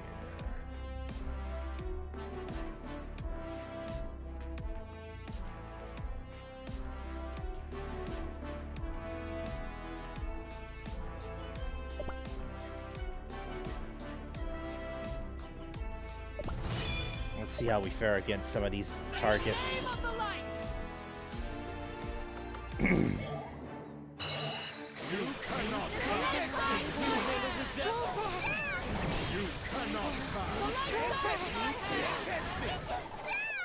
Well, we took them out relatively easily, though. Even though I think Candy Apple nearly died. But it worked out. So yeah, this is my arena team. Well, I've had to interchange my arcade arena teams. I had to kind of experiment with them. So in case you're wondering, I've got like 5 different teams I've like tried out. So here's team 1 with Rebel, Koingamon, Seltzer, Menthol, and Litmus Cookie. My theory with this team was that the attack speed of Rebel and Koingamon combined with the damage output of Menthol and Seltzer would overwhelm a lot of opponents, and then Litmus would provide healing support in case things got a little hairy. That worked for the beginning, but didn't get me very far.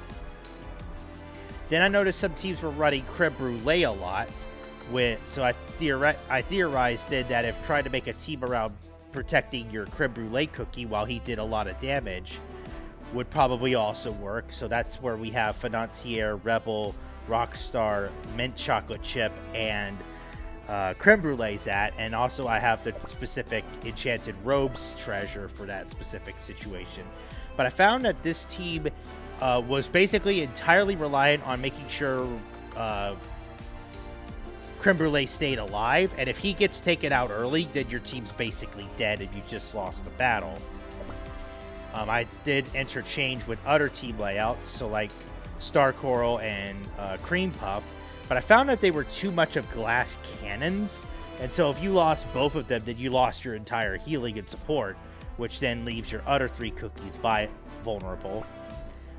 Then it evolved into this team where apparently Pastry Cookie is apparently busted because her skill basically turns her crossbow into a fucking chain gun.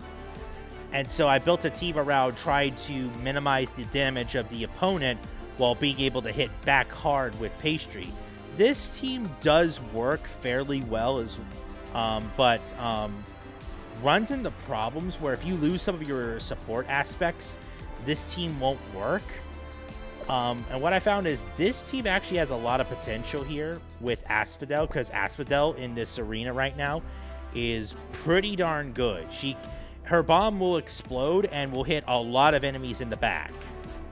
So it makes her really good at like putting a lot of pressure on healers and support. But it does require that you at least have her protected. And then also you have Candy Apple and Burnt Cheese for debuffs. Let's see here.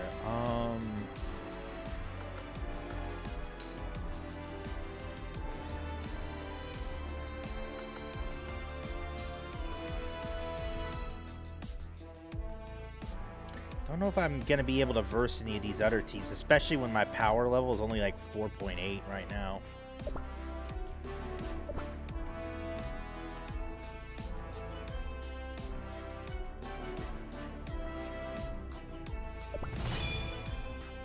As I said, this team isn't perfect. I've had to kind of experiment around and try to find what team is like. Yeah, I just lost Candy Apple immediately.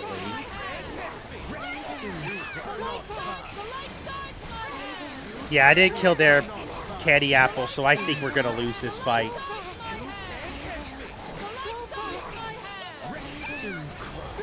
Oh, and they also ran Menthol, that's why. So Oh no, my syrup shattered. So I've been experimenting with the arcade arena to see which works.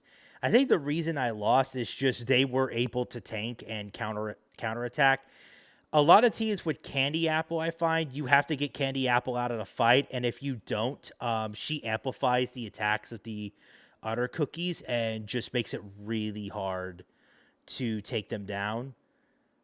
So I find that the reason I was running burnt cheese is he's supposed to counteract that by basically decreasing the attack capabilities of your opponent. But Candy Apple kind of acts as a way to kind of get around that. So my idea is to try to make a team where I could basically counteract with both burnt cheese and Candy Apple.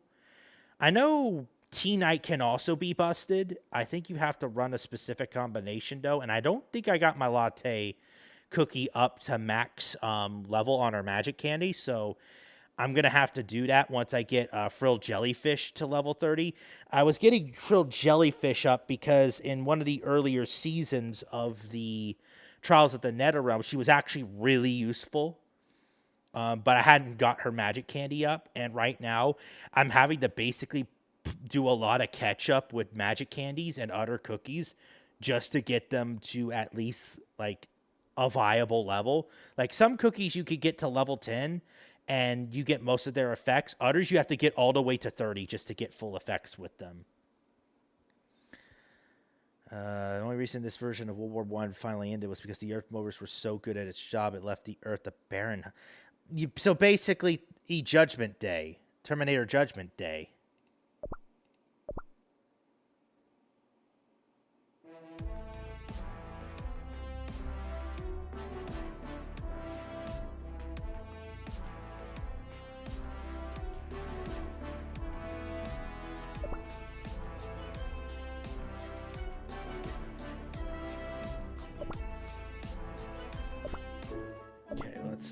What else did I want? All right, I did want to tackle the Trials of the Nether Realm, but first let's get these 5 events checked. Let's see. Okay, we did complete this stage 1 by doing our runs today, so let's do that.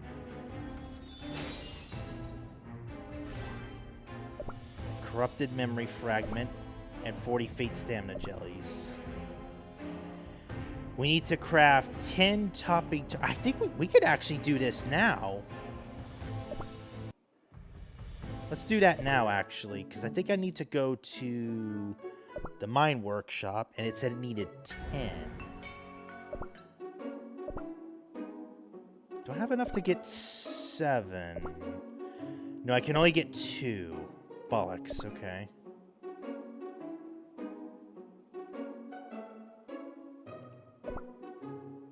Well, I could probably make 30 rares and then break them down as we go.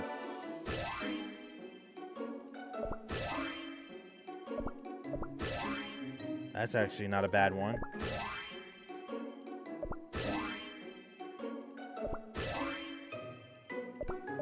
So it made about 6 epics out of that, which is kind of surprising. Let's see. Usually I don't keep them unless they're close to max or about max.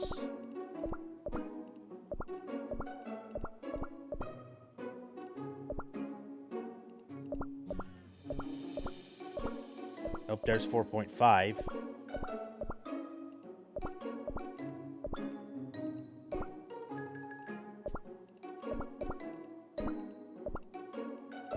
There's a 6er.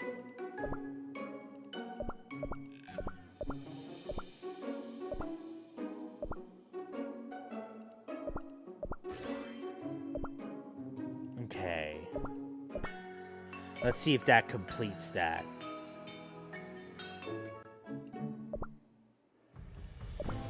Yes, it does.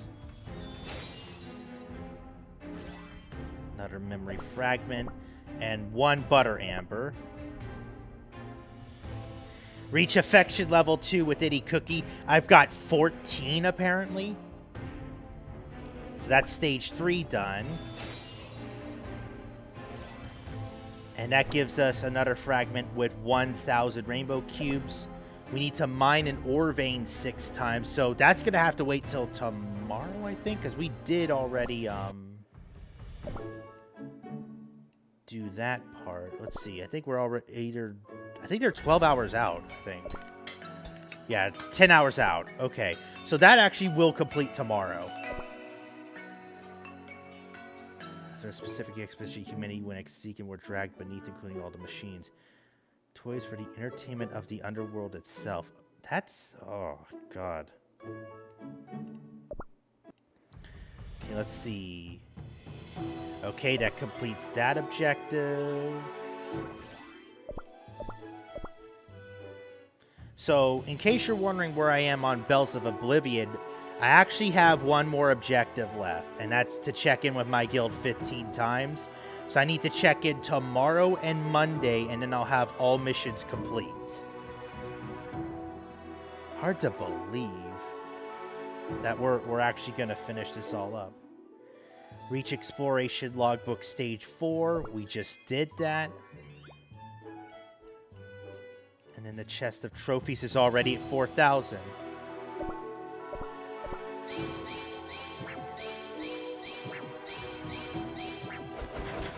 That's not good. I've had the best of luck with this.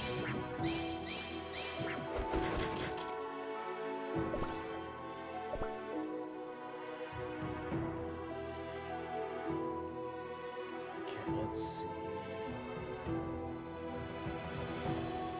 And then on Path of Oblivion, I'm supposed to get Nether Queen to 4-star.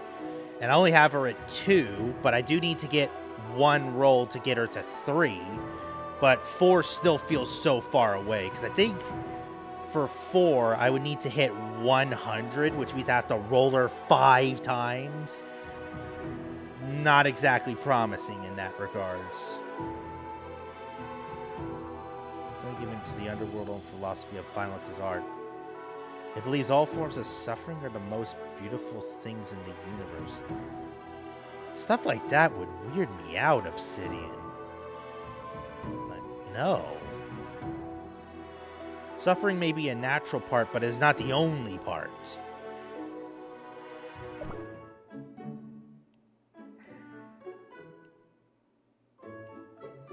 Okay, so we're already actually 2 hours in, so it was discussed with how the final... And he gave up on war and finally had peace. Let's see.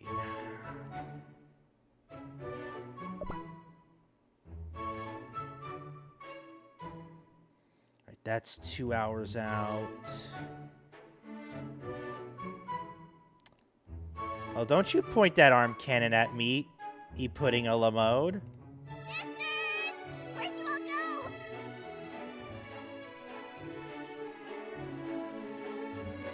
Probably wandering about.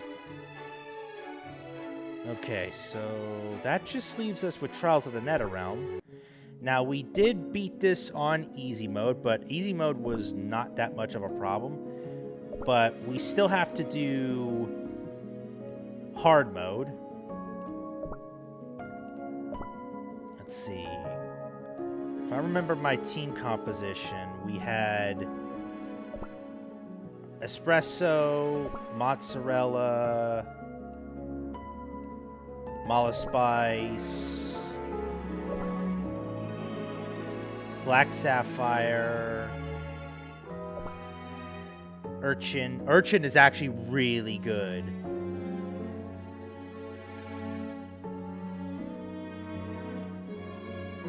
Tart Totten's really good. Believe it or not, Cream Unicorn is actually useful because apparently his magic candy allows his skill to do fire damage. How does a unicorn do fucking fire damage? Then again, and that might actually make sense if it's to be believed that it's a demonic thing. Prune juice. Star Coral's actually useful. Sugarfly is actually useful. It seems I missed something. You did. Tom, Chapter 8 was absolute perfection. If you did not see my stream last night, or if you've not seen the story yet, you need to see it. It is perfectly beautiful, but also perfectly tragic. We will need smoke, cheese. We will also need nutmeg tiger. Need to remember what are the other cookies, because I know. Yep, absolute art.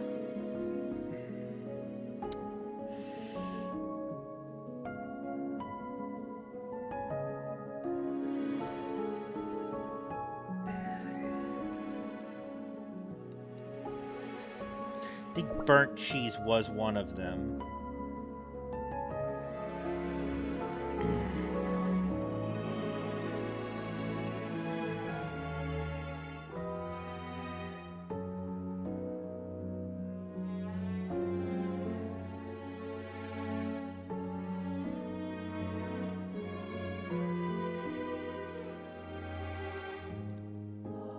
Let's see. Let me see if I can find that information.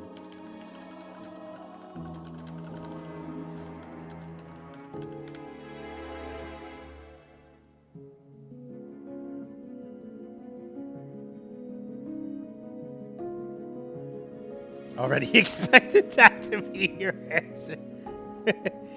Well, if you need to know anything else, she is my favorite cookie in Cookie Run Kingdom, and you will never change my mind, Tom. Do not try to change my mind either.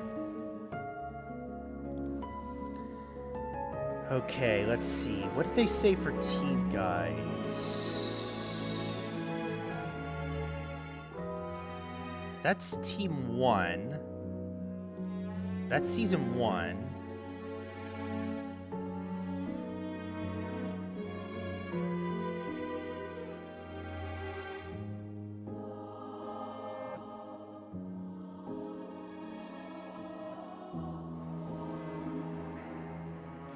I don't want to have to look through YouTube for it in the middle of the stream, but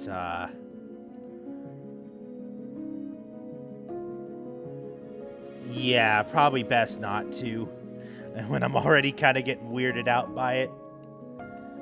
Okay, so I need 3 more cookies. Well,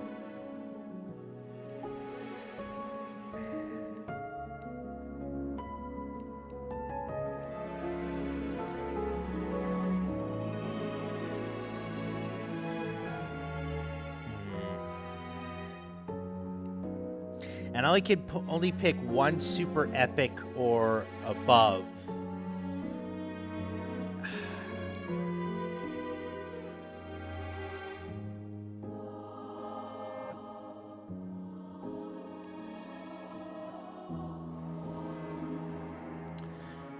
Go ahead, Tom.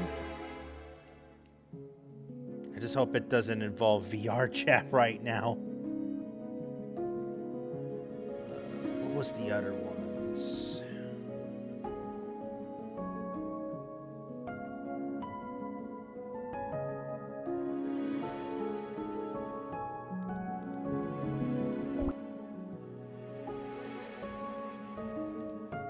Let's see. Did I get Mala Spice? So let me see. It was Mala Spice, Urchin, Tart Totten, Cream Unicorn, and Nutmeg Tiger for the fire team. For the poison team, it was Pom Pom Dough, who, by the way, won Miss Earthbread of the Year over Milky Way. Well, congrats to Pom Pom, but come on. How many times is the Dream Conductor going to get denied that title? This desensitized to tragedy and gore. I could be desensitized to gore to an extent, but not tragedy. Okay, so the poison team is Pom Pom Dough, Black Sapphire, Prune Juice, Star Coral, and Sugarfly. And then the Earth team is Burnt Cheese, Mozzarella, Espresso, Wedding Cake Cookie, and... Okay, that was the one I was missing, was Wedding Cake Cookie and Smoked Cheese Cookie.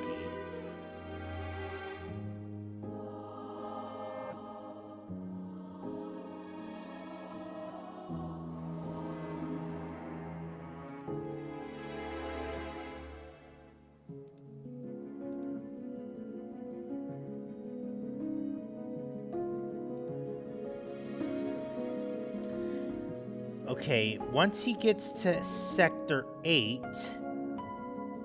it looks like he changes out Espresso for Lime Cookie.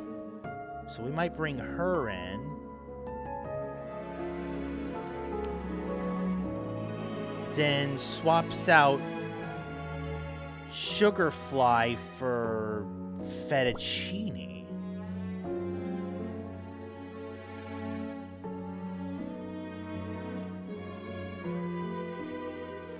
Don't worry, I'm not talking about that right now. And, well, it's not my fault that I've become so addicted since our last meeting. So you actually are enjoying VR chat. I mean, that's a good thing. If you're enjoying it, I'm not going to stop you. It's just I get easily overwhelmed in VR chat when there's just a lot going on. Like, it's like a sensory overload when it happens. Okay, so did they change any other things?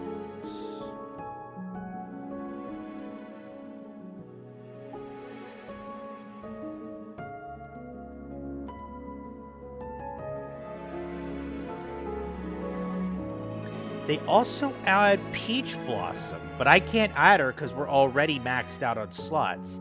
So it looks like Zone 8 is where things are going to get really hairy. So we might only go as far as Sector 7 with the current team we've got. So he also processes the things he does, but doubles down. Could be a weakness that you could exploit in this story, because one of the things with Ranger Cookie that I'm working on with Ranger's Adventures is making it clear that technology is not always the solution. Did you finish the episode? Yes, I did, Juby Paul. I believe that's Juby Paul's Vermont? VT for Vermont. Welcome to the night stream. We are about to get started on Trials of the Nether Realm. Did you finish episode 8? Yes, I did finish episode 8. We did that in last night's stream. You can check my archives or check my YouTube channel for that stream. But long story short, absolute perfection. VT for VTuber. Okay, so you're actually one of the VTubers. All right. Well, welcome aboard. Good to have you tonight at 1:17 Eastern. But yeah, we did complete Chapter 8. Perfectly beautiful, perfectly tragic.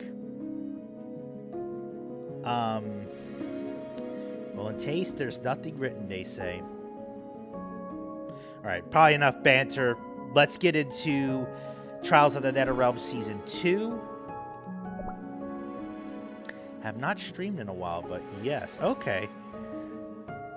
See, sometimes I see VT, like, when I see, like, VT or GA or something, I think of a state, not VTuber, admittedly. But, I mean, there are different abbreviations for it. Gonna go for now. Good luck. Hey, thanks for stopping by, AQV. I appreciate it. Hope you have a good rest of your night wherever you are. All right, so let's see. We're gonna start with fire. Let's see, what's our floor plan look like here? Now, actually, one thing I will need to do as a difference from easy mode is I don't want to have to... I want to make my rest points count. So I think we're going to go eastbound here. Once we enter mode, you cannot go to another node until the battle is cleared. Okay, so this one is fire. So let's filter our team by the element. Shall we write our memories in the stars? Spice! Bravery! Off the road. Everyone, onwards! Your destruction is at hand. So I believe with them we want scroll, whistle, and clock. So scroll, red whistle, and the regular clock. Gear-wise, let's see.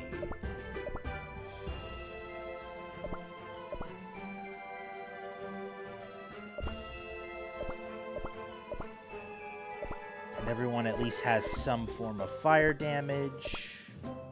Let's roll.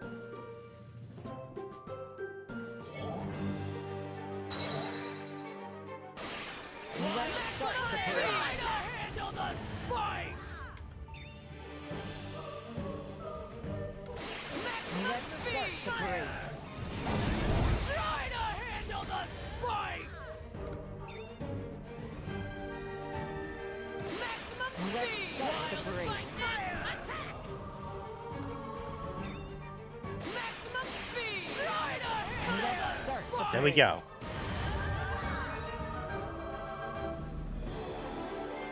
I hear the roar of victory. But one strange thing I will admit, Juby Paws, if you're still here, is I cried at the end of chapter 7. I had a hard time crying on after chapter 8. Like, I did shed some tears, but I couldn't, like, completely break down and cry for some reason. I'm trying to see if I'll eventually have that moment where I can.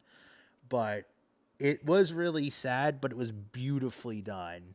Like, for me, I think, like, I might be kind of stretching it here, or it could be recency bias, but I think chapters 7 and 8 were the best 2 chapters of the timeline of Fate. Like, Dragon Tongue's song was a feel-good chapter, chapter 6, but 7 and 8 were, like, the 2 chapters I was both looking forward to and dreading the most. Because when I saw it was going to involve White Lily Cookie, I'm thinking, oh God, we know she's gone. So either she's coming back or something even worse is about to happen to White Lily Cookie. And I don't want to know what it is. I don't. Better not be one of those comedic timing things where it happens when you're doing something normal, because that would be annoying. I hope not. I don't think I've had like that kind of moment in my life like that. At least I can't remember if I ever did. Okay, let's actually take a shot at this rift here. We already got fettuccine, but hey, recruit path, that's good. Poison is our next one. Okay. And this is actually a major boss. Well, not a major boss, but it is a boss. So for poison, we've got these 3. For Shadow Milk Cookie. Black Sapphire. I can't be bothered with violence. Prune Juice. Better run while you can. And Pom Pom Dough. The other 2 cookies we are bringing in, Sugarfly. Glad I can help. And Star Coral. What song will the stars sing this time? And they're going to have the same treasures: Scroll, Red Whistle, Clock.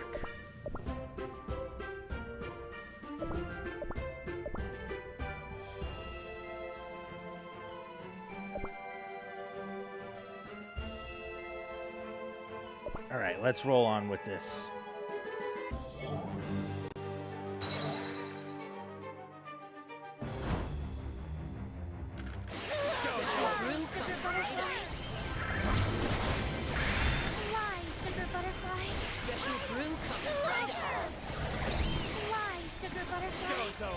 I think the main point of the poison team configuration is it takes a while for the maximum. Thanks for watching. It takes a while for the maximum damage ramp up for poison to occur. So it becomes important that you basically keep your poison cookies alive. So that's why I think we're running both Sugarfly and Star Coral, because it becomes paramount that they survive, that they stay alive and keep the rest of your team alive. They basically become the 2 field medics of this team. Also, major weakness for Ironweak is that he is a kleptomaniac. Okay. Okay, that recharges everybody to 120. And this is going to be our Earth team. So let's get our Earth team ready. So I know I'm going to need 4 of these 5. You like it bitter? I understand. Come on, entertain me. Get smoked! For golden cheese cookie.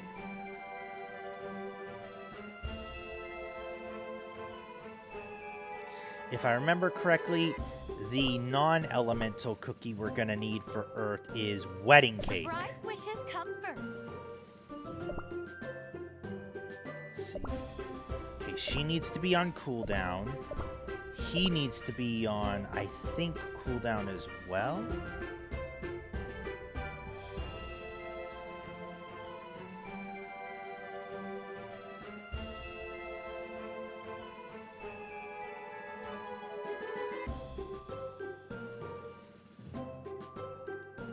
No, he needs to be on attack.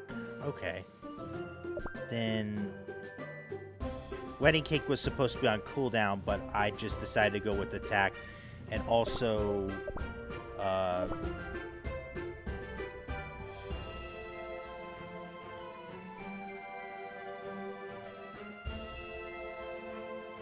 actually put him on HP, but I'm going to leave him on damage resistance. Alright, so, and then the toppings for them...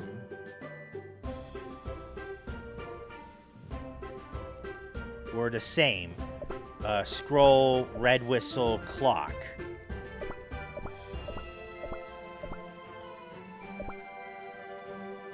Alright, here we go.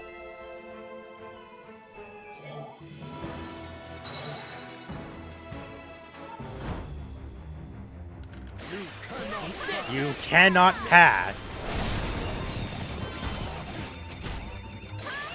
You cannot pass. Escape this. You shall not pass. That's it. That's always what I think of when I think of burnt cheese cookie. Your order has been fulfilled.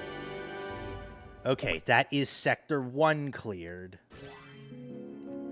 Got a searing raspberry tart L. Sector 2.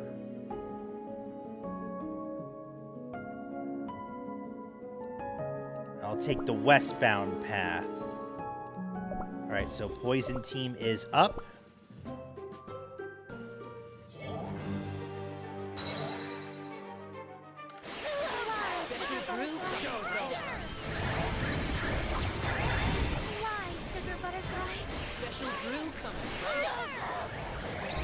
Dang, they just knocked me back.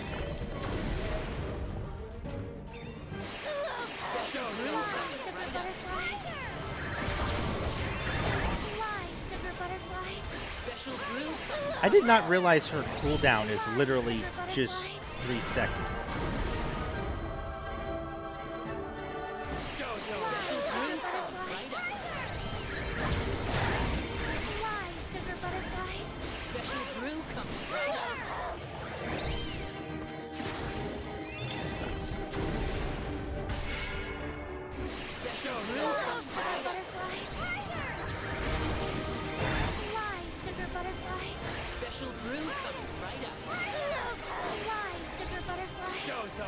Okay, there we go.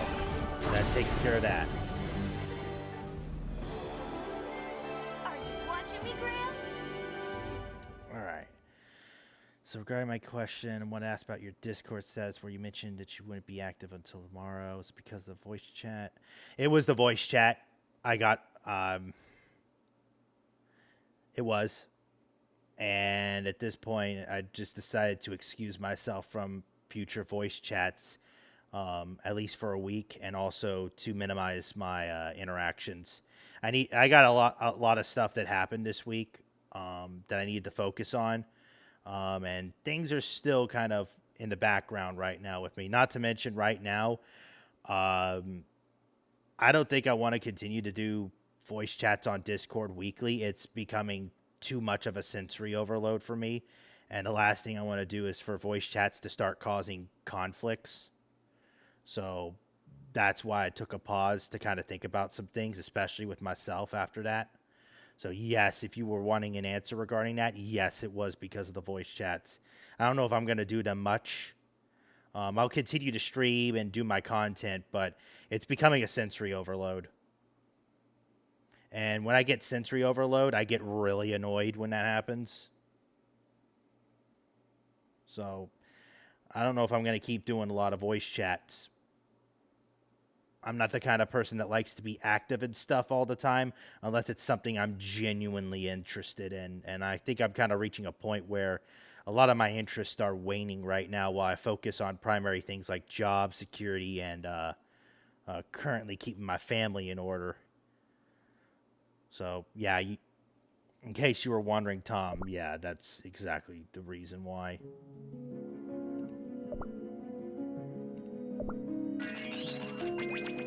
Okay, so we got a fierce battle coming up. This one's going to require a fire type. So we will do our fire teams.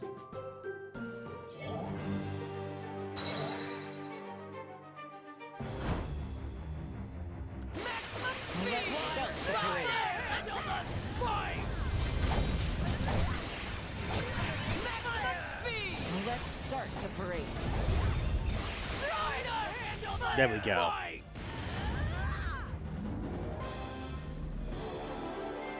You'll come play again, right? Honestly, the fire team's really good, but against bosses, it can be a little problematic. Okay, we'll need our earth team for the next one.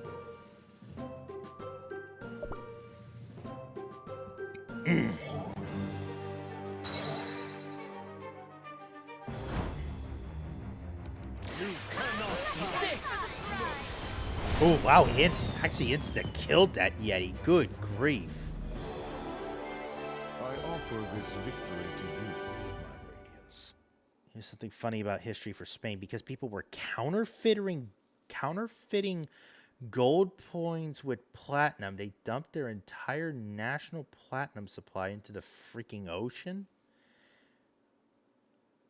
That's fucking stupid.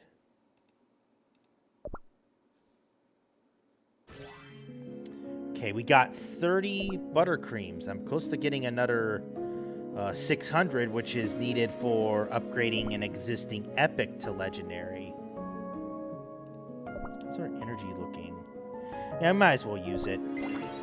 Gives us a free gateway to the boss fight, which will require our fire team again.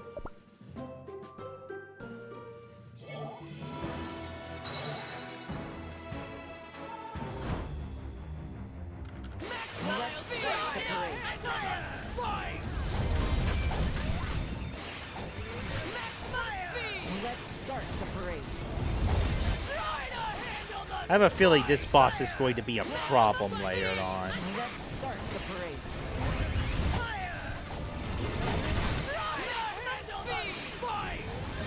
Let's start the parade. What do you think of my strength?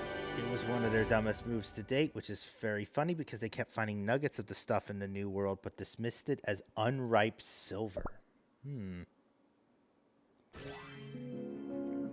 Got a defensive legendary topping tart.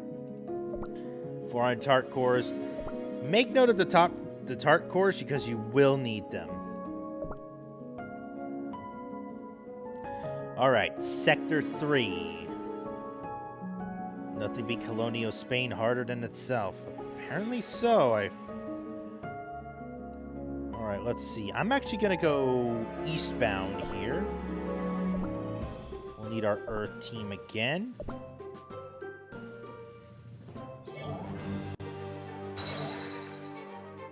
You cannot pass. Escape this! There we go.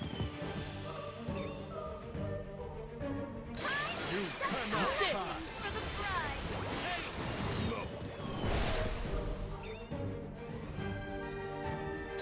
You cannot pass. Escape this!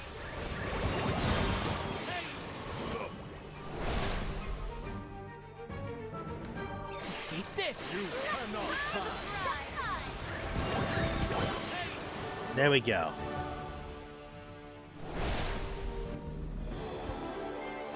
May the golden chief banners fly proud.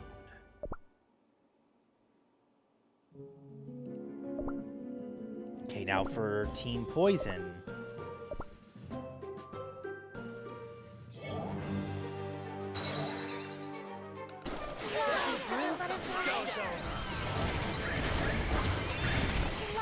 Yeah, it pretty much comes down to keeping your team alive to be able to... Fly, sugar butterfly.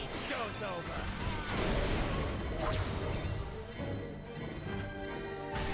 Special brew Sugar butterfly. Show's over.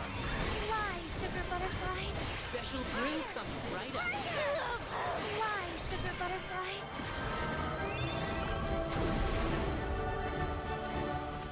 Special brew coming right Sugar up. butterfly. Fly, sugar butterfly. Special brew coming right up. Fly, sugar butterfly.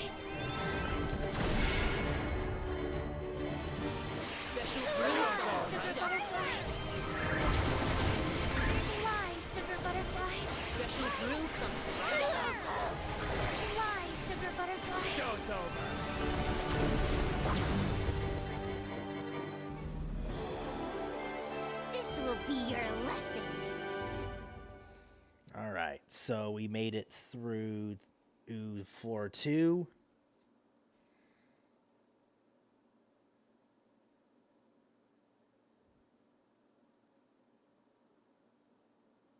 So yeah, I would say this right now, Tom. I would probably say this. If you guys still want to do voice chats on that Discord channel, you can. Just don't expect me to do them currently. I probably will start joining, but I'm not going to be able to do it weekly. Like, it's too much for me to do. I mean, even doing live streams like this, I'm like, it's very demanding to get a setup like this going. But also, you got to make the time and kind of plan what you're going to do with the game that you're doing.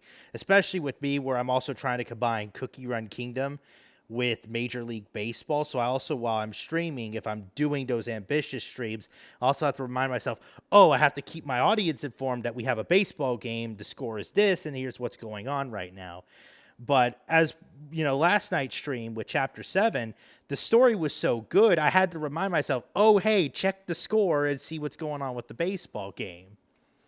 And it was a really good baseball game. I mean, it had a very tense ninth inning. Brewers put up a fight, and it came down to a final at bat. But Chapter 8 was so good, I couldn't focus on the baseball. I just was narrowed into one. Probably best, Tom, not to mention in the chat of the stream, because that might get some people. But yeah, I know what you mean. I'll probably discuss it with him when I'm ready. All right, so I gotta do Team Fire now.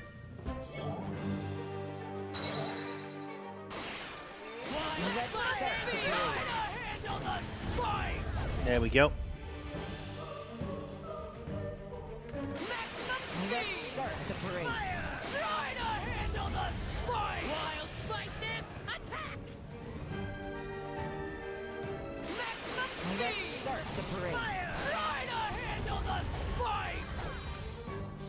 Because right now I don't want to put anything else on his plate right now, especially with things going on, you know, behind the scenes with him right now. No personal. I hear the roar of victory. All right, so that completes that floor. Got us 500 crystals, and we're gonna get a heal before the final boss for Sector 3. It's going to leave us with the Poison Team against the Hand of the Calamity.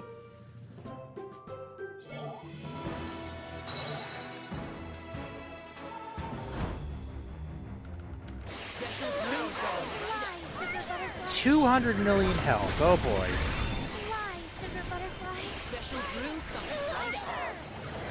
Is that health going to go down really quickly, or is it going to take a while? Ow! I forgot that thing does freaking injury.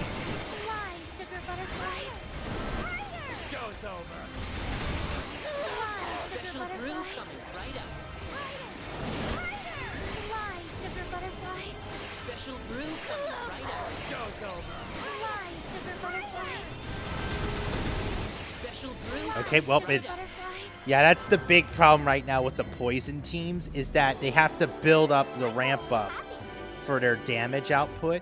So it looks like they're not doing much, but over time it builds up. But that still means you need to keep your poison cookies alive so it can actually do its job.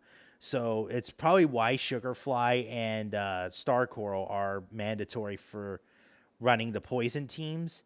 Also, I do have Sugarfly with her Bites outfit, which looks awesome. Star Coral has yet to get an outfit. Kind of wish she could. All right, we've got a healthy peanut tart L for HP, and we're almost to 600 on the buttercreams. So now we are at Sector 4. I might stick westbound, since I want that heal before the fight, the final fight. Okay, Team Fire is up.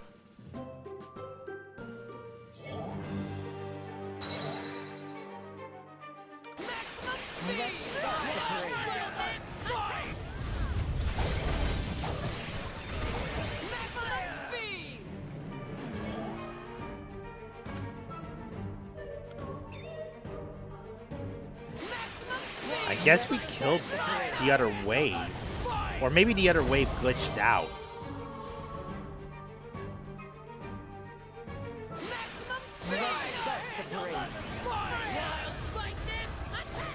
There we go.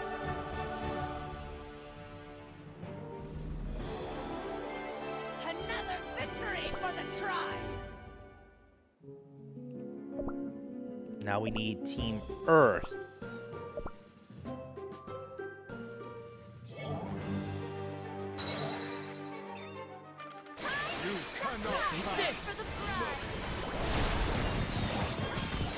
Okay, this last team. You cannot pass. There we go.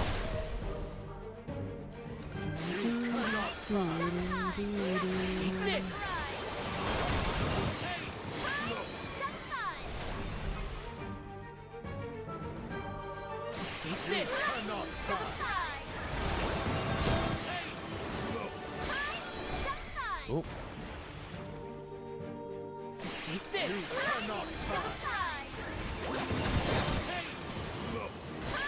There we go.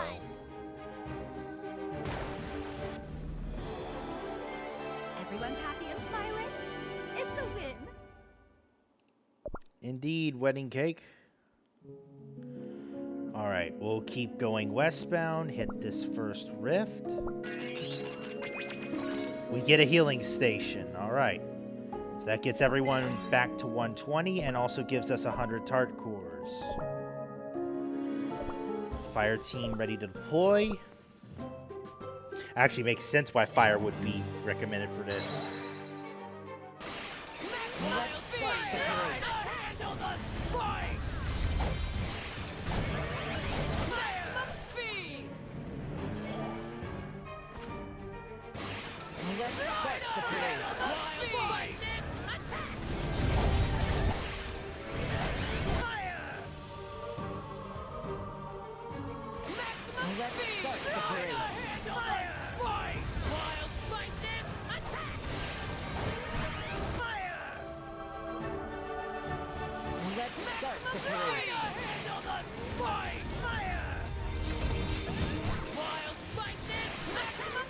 Okay, we're not instant eliminating them like I initially thought, but we still took them down. I hear the roar of victory.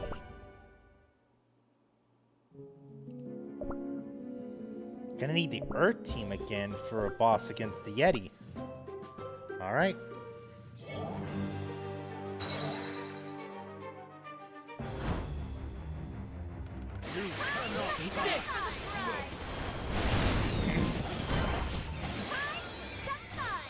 You cannot pass.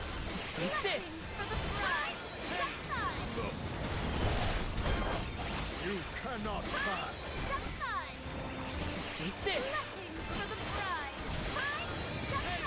And there we go. I have successfully protected these lands once again. Indeed, Burnt Cheese. Keep at it. Alright, we'll heal everybody back up for the final, for the boss fight here. We did not, I think we only used poison once on this floor. Giant sand.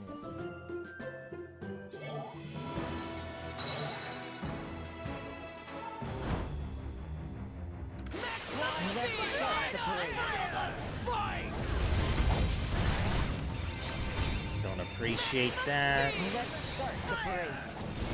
Yeah, I'll read your message shortly, Tom. Bear with me here.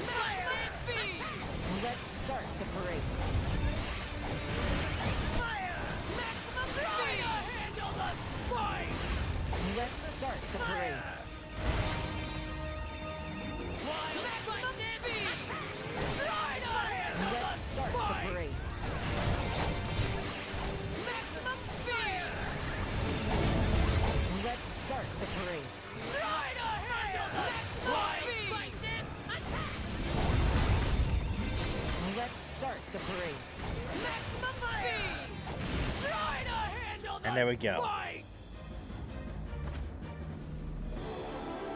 They bow to our strength.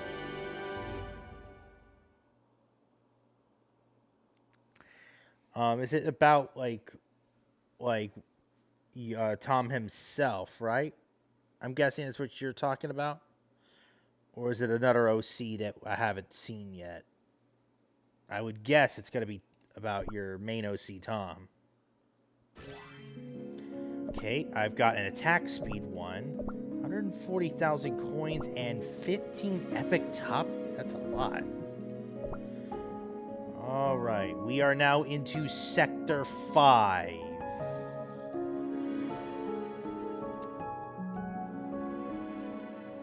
I might actually go eastbound on this one.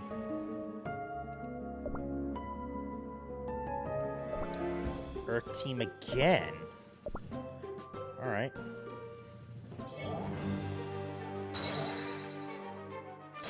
You cannot pass. This!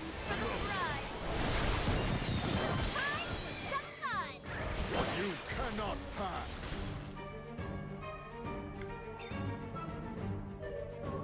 Escape this! You cannot pass.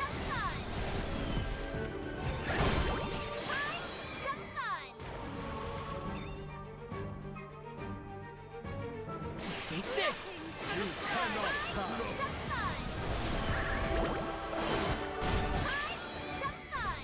You cannot pass. Escape this!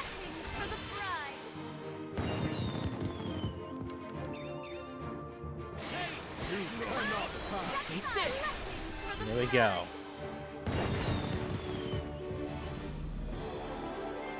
I take my leave.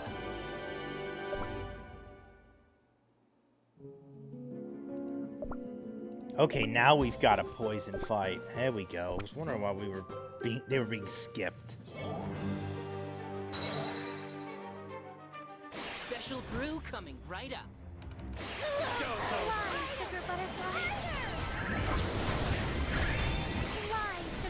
Special brew coming right up. Special brew coming right up.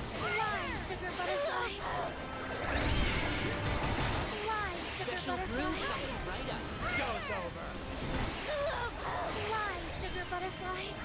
Special brew coming right up. Looking forward to seeing what you got going, Obsidian. There we go. Just takes so long for the poison to set in and start doing the max ramp up. Prime example of my potion making skills.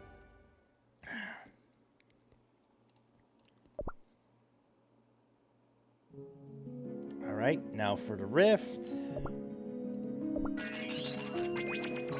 A fierce battle with the fire team.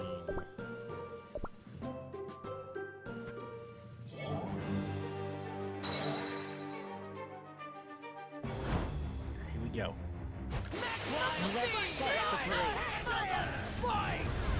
Okay, that's a lot of damage. That's some noticeable damage. Let's start the parade.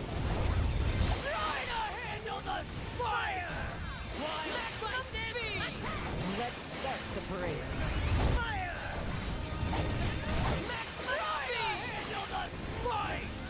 Let's start the parade.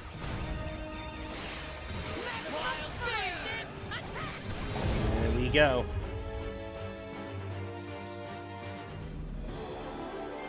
For the great destroyer.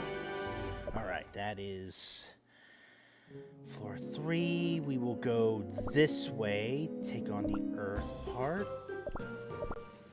Earth team really getting deployed a lot.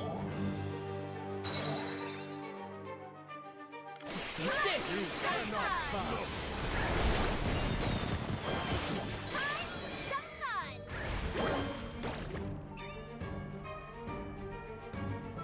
Escape this!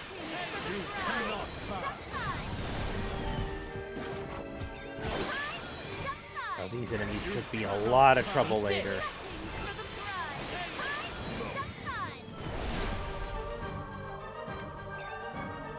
Escape this! You cannot pass.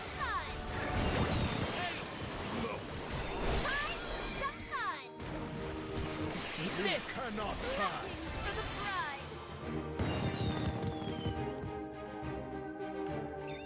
Escape this. You cannot pass.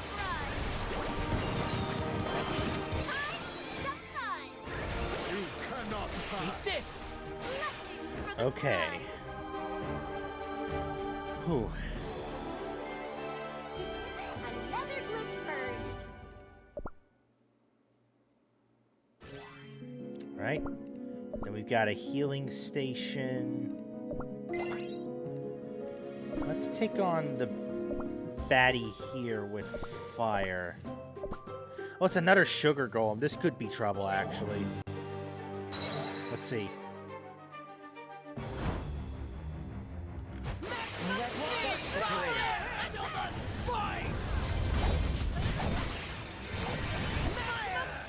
Let's start the parade.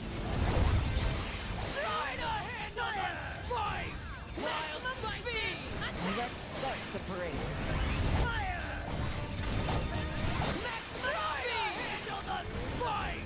Let's start the parade.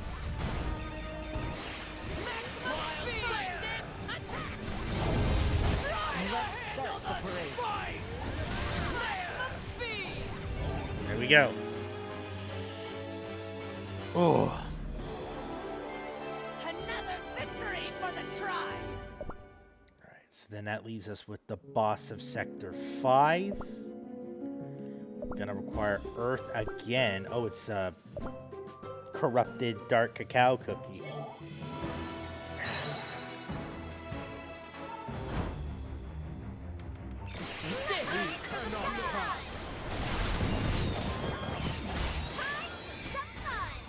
Oh, I'm losing health really quickly. This is not good. Oh, this could be trouble. Escape this. You cannot pass. Escape this. Yeah, I'm already down Cannot pass. smoke, cheese. Escape this. I lost mozzarella. So I think we're starting to see here where cooldown may be needed. Because Wedding Cake is not able to... is too slow to get her skill into the field of play. You cannot pass. Escape this. You cannot. So we're going to run out of time, and health is going to hit 121. This. You cannot pass. So yeah, we're going to need a cooldown team with Wedding Cake. My smoke was not enough. Because it's taking too long for us to get her skill into the battle, and it just cost us our team in that fight. Now, thankfully, if we fail at a point on a boss fight, it will retain the status of its health. So we've dropped him down to about 120 mil, so we need to eliminate 120 mil. You cannot pass.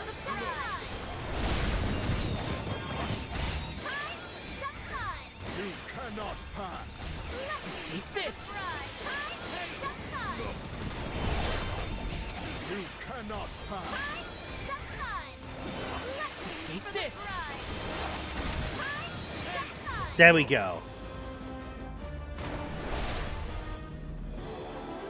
Your order has been fulfilled.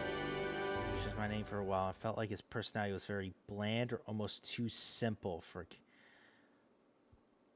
Just generic OC. Yep. No, that would be, I'm guessing, Marth from the Fire Emblem series. Is that right?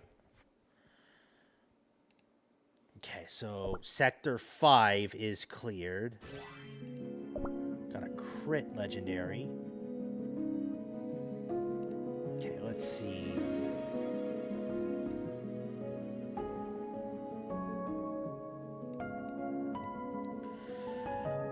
Excuse me.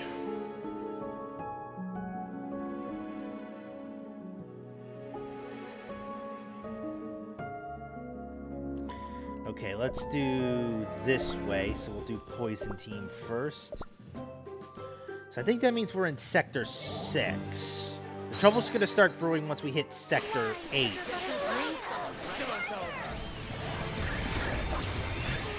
sugar butterfly. Special brew coming right up. Fly, sugar butterfly. Oh, they're right on top of us. That is not good. Fly, sugar butterfly.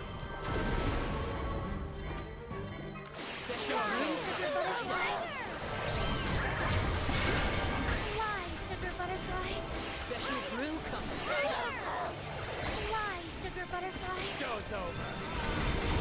Special brew coming Fly, right up. sugar butterfly.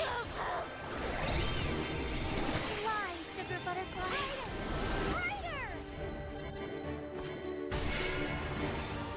Special brew coming right up. Sugar butterfly.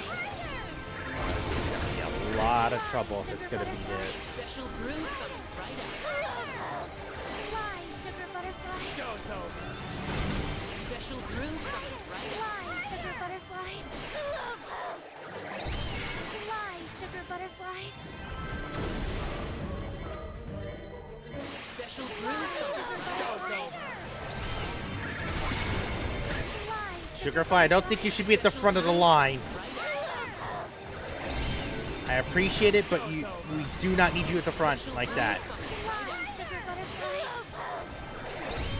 There we go.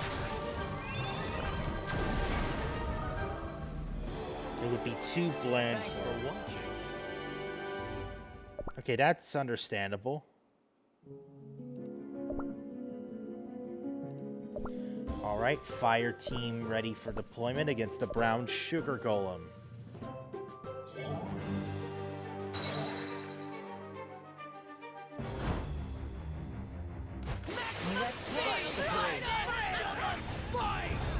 Okay, yeah, they're hitting hard now. Let's start the parade.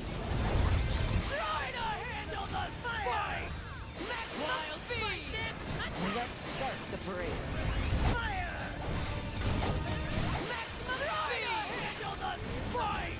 Let's start the parade.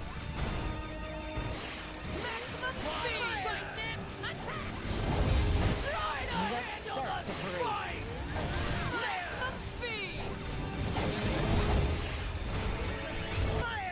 And there we go. We've had so much fun. This reminds me of fighting against the zealots earlier today. I had like over 100 different zealots chasing and shooting me.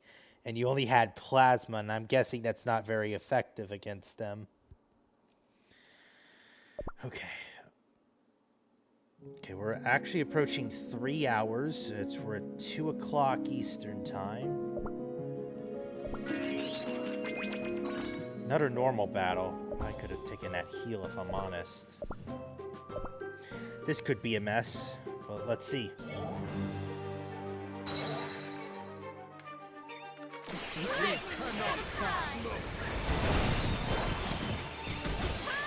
Oh, they're doing a lot of damage. Holy smokes.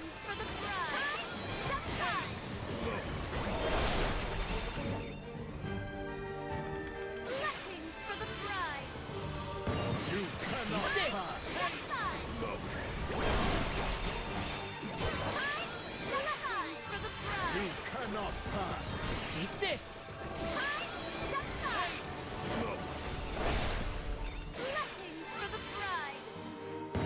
Escape this! You cannot pass.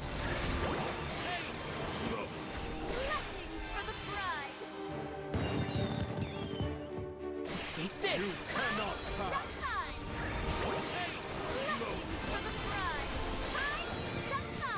You cannot pass. Escape this! Oh god, okay, just barely enough. That was unexpected, but we took care of it. It's only logical. No, plasma is one of the heavy hitting damage types. The problem is my plasma loadout is charge based. Yeah, requiring to charge up means if you're rushed down, you're in trouble.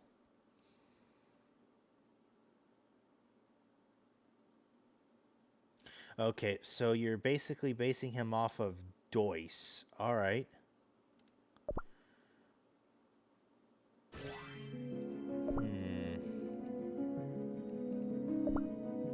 All Alright, poison team ready to deploy again.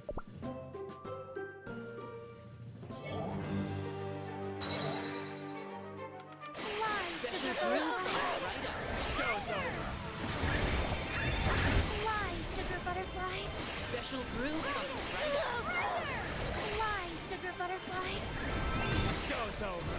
Special brew coming right Sugar up. butterfly. Fly, sugar Okay, middle butterfly. enemy down. Right up. Show's over. Fly, sugar butterfly. Special brew coming right up. Fly, sugar butterfly. Fly, sugar Special butterfly. brew Show's coming over. right up. Okay, that was quite an effort. Special Just for the brew first coming wave, right up. too. Show's over. Fly, sugar butterfly. Special brew coming right up. Fly, sugar butterfly. Special brew coming right up. Fly, sugar butterfly. Fly, sugar Special butterfly. brew coming right up. Special brew coming right up. Sugar butterfly. Fly, sugar butterfly. Special brew coming right up. Fly, sugar butterfly. Show's over. Special brew coming right up. Fly, sugar butterfly. Unsettling how? Fly, sugar butterfly. Special brew coming right up. Show's over. Fly, sugar butterfly. Special brew coming right up. Fly, And sugar it better be safe for works, too. Show's over. Fly, sugar Special brew butterfly. coming right up. Okay, one more wave to go. Special brew coming right up. Sugar butterfly. Fly, sugar butterfly. Special brew coming right up. Fly, sugar butterfly. Show's over.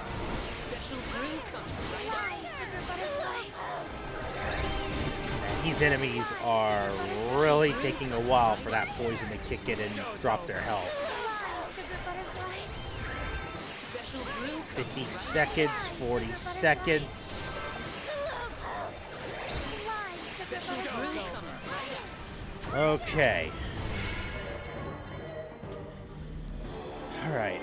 A prime example of my potion making skills. It's taking a while for the poison team to whittle down enemies now. Okay, let's do the heal station. And then we've got another Earth team operation to take care of.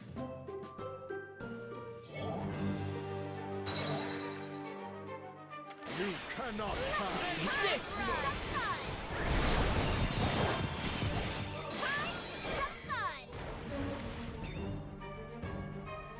Escape this! You cannot pass. You cannot pass. Escape this!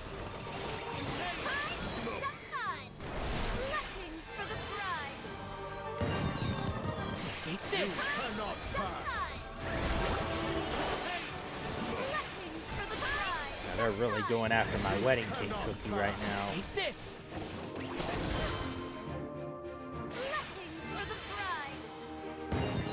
You cannot pass. Escape this!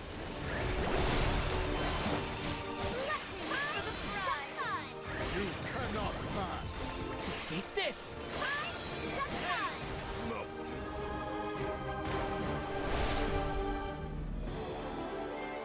May the golden cheese bangers fly proud. Okay. That means Sector 6's boss is coming up. Gonna have to see if we can keep them alive, because I do not like the fact that this crab bastard's here.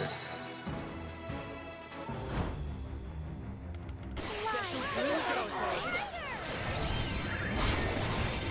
Fly, sugar butterfly. Special brew coming right up. Fly, sugar butterfly. Show's over. Special brew coming right Fly, up. sugar butterfly. They gotta get their health all the way back up. Jesus Fly, sugar Christ. butterfly. Special brew coming right up. Show's over. Fly, sugar butterfly. Special brew coming right up. Fly, sugar butterfly. Show's over. Fly,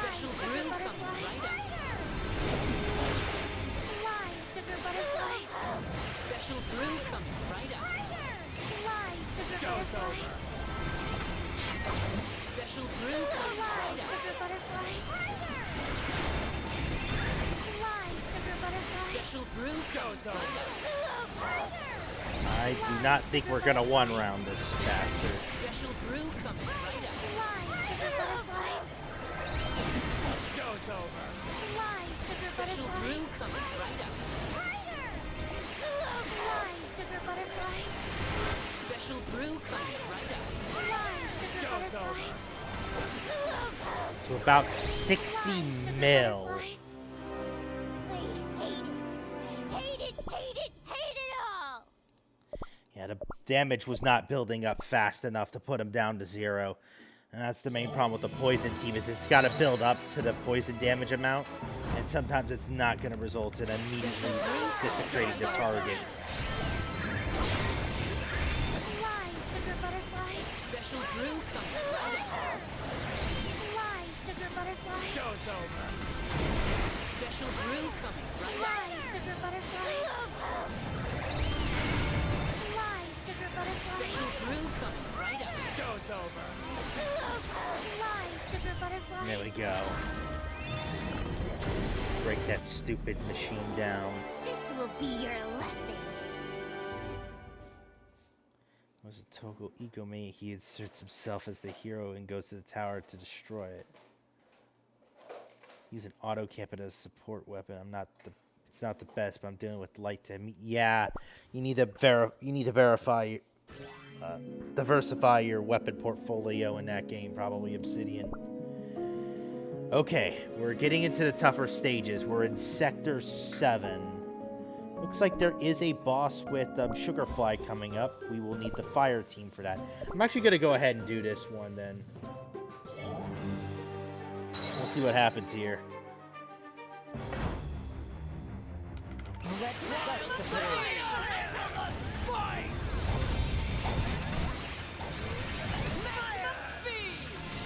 Let's start the parade.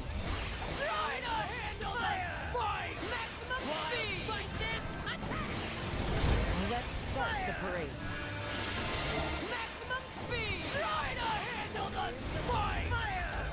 Let's start the parade.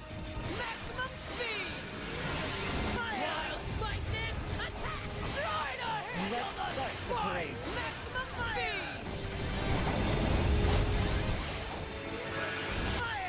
Let's start the parade.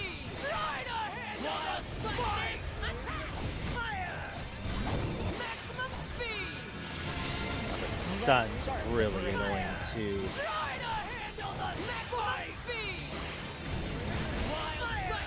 Let's start the parade. And also, her health is fluctuating. There we go. It looks like I just pummeled her into the ground. They didn't stand a chance. No, they did not. Yep. Sugarfly is in. Earth team is next. So we might make it to the end. I'm hoping to make it to at least the end of this floor. This.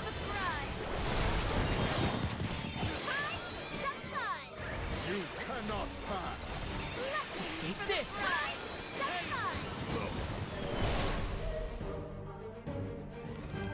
You cannot pass. Escape this.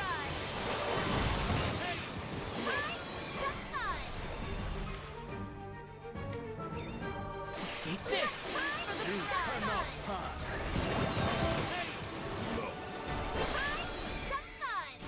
You cannot pass. Escape this. You cannot pass.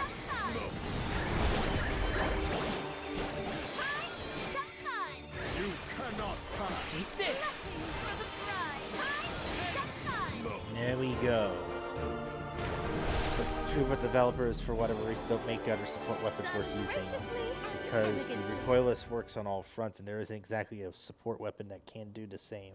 Aside from the melt-a-gun, but you have to be close quarters for it to effective. And usually close quarters means death. Well, probably if you have enough resistances, I would guess.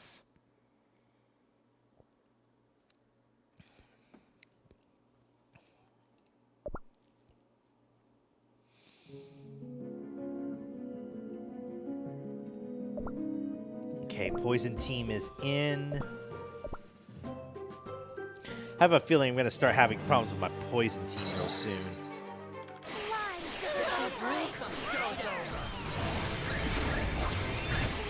sugar butterfly. Oh, yeah, we might. Oh, God. I think, yeah, Black Sapphire's immediately out of the fight. Special brew coming right up. Got my potions. And I'm stuck asleep. Fly, sugar butterfly. Yeah, I'm down. I just lost everyone immediately. I have a potion for this. What was it? You're dead wrong. I will use heavy armor and still get one shot by light chaff. I think we just hit our hit point because I just failed that wave without getting through it, and I lost Black Sapphire almost immediately. I'm going to try it one more time because I did fire Sugarfly too early, and I'm wondering if that's what got caused us to lose our team there. We'll try it one more time. No, she still fired immediately, and I do not need her to fire immediately. Fly, sugar butterfly. Special brew coming right up. Fly, sugar butterfly. And the heal is not kicking in fast enough. Special brew coming right up. Butterfly. Yep. Yeah, I'm getting stun locked too. How ugly. Yeah, I'm stuck here now. How dare they? So that was what I was worried about when we got to sector 7 or 8. Is it looks like we're hitting a point where I can't heal fast enough, and also we might run into enemy targets that can incapacitate, or in the case of the sleep status effect, stack sleep or stun effects to where I cannot keep the rest of my team alive. I don't think I have any other healers that we could use for this situation, so I think we're going to have to call it at Zone 7 here until I can get additional slots available. So we are going to end here. We will probably check back with this later. Sector 6 seems like...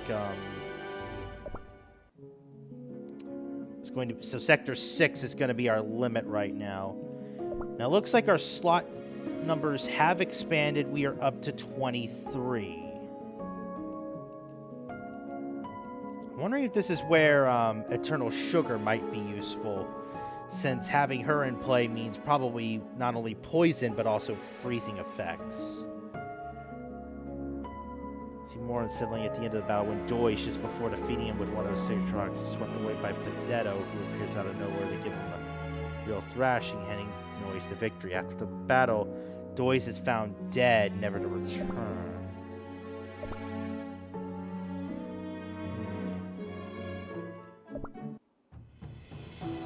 Let's see.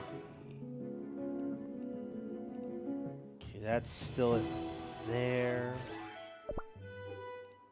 Those dailies are done. Expansion slots 2 times. Clear Rift of Oblivion node.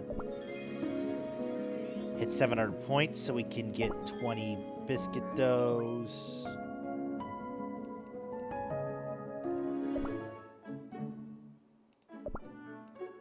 I will bring suffering once more.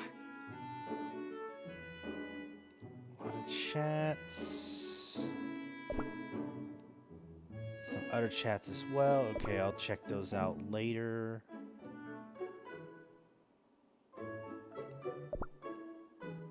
Got 129 of those. Goodness. Looks like we've also got some praise stuff we can do right now. So let's do that now while we're here.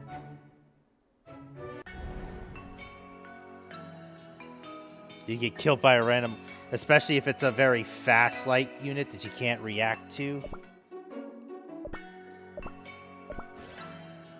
A lot of biscuits, a lot of sugar crystals. All right.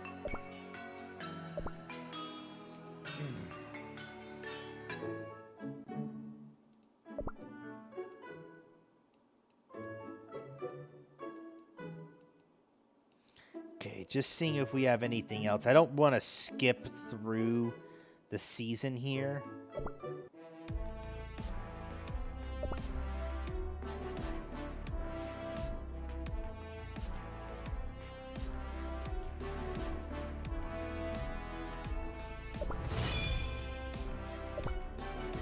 Okay, I'll at least do one more arcade arena battle.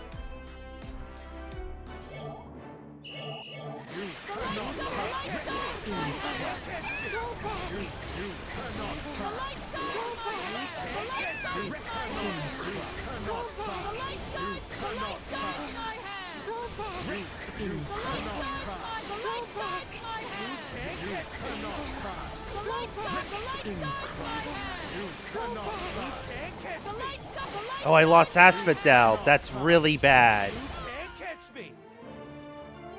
Okay, we did win, though. Thank goodness. When we lost Asphodel, I thought that was it. Because that's the one cookie I could not afford to lose. But it looks like we were able to eventually break through. This is amplified even more in a mod I've been playing, which gives Joyce his own campaign to make him into his mistake of Petito. Usually fast. Two of them specialize in melee combat, while the other is in range. It doesn't help that GM controls everything. Is that like the AI or something like that? So good win, but geez, that had me a little bit nervous.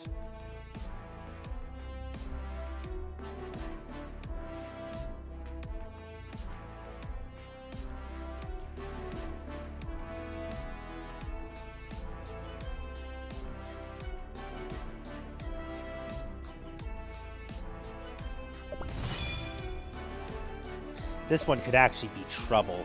I want to go back.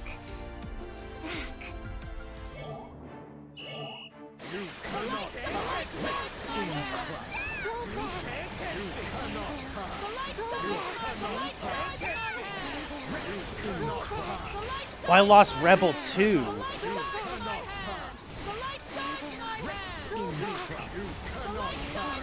I lost Financier. I think we're gonna lose this. Yeah, they've got too much armor.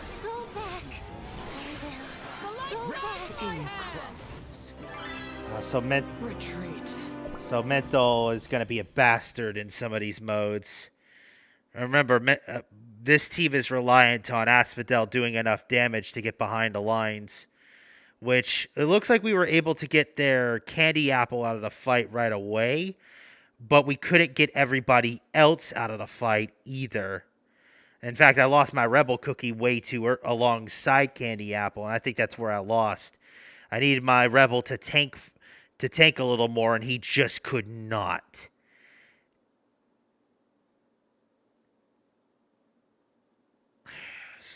And that's the thing. My Mental is decently powerful, but I don't have him set up with Financier, I think, on any of my teams. So right now, what I'm seeing with the arcade arena is this is a good thing, but it's also kind of a bad thing. It's good because that means you can actually run different teams and get victories either way. But it's bad because it also means you have to pick the right teams. And if you're someone that's dead set on a specific build, like I usually am, I try to have the best build possible to handle all situations. Now you're having to flip-flop between teams just to be able to get far. And depending on your taste in the arena, that's either something you like because it means, you know, there's no one single team that guarantees to win. But it's also bad because now you got to say, okay, is this team going to work? Is this team going to work? When do I deploy this team? And it becomes really hard to tell which team you're supposed to fire into the field. And it can cost you some matches when you pick the wrong team. So right now, the current arcade arena, in my opinion, is good but not great. And it makes it really tough to really gauge how far you can get in there.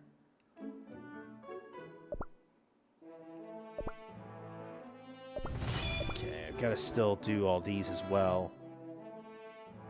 You need not think.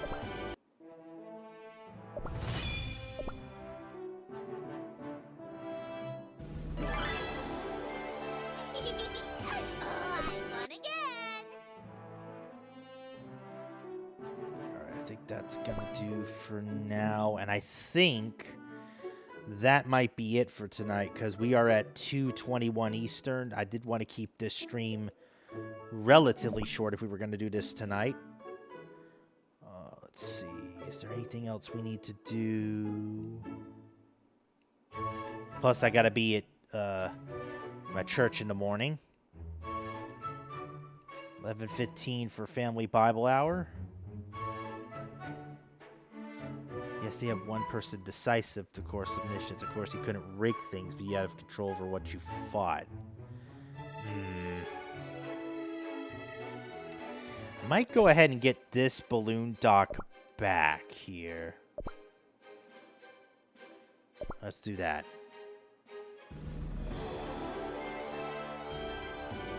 Okay.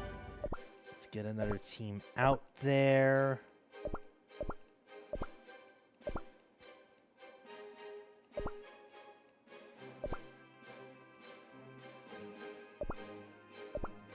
All right.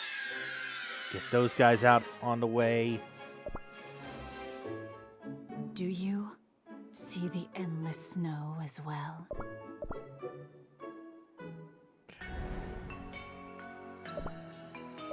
Okay, that's okay. That got done. That's why it was saying check mark.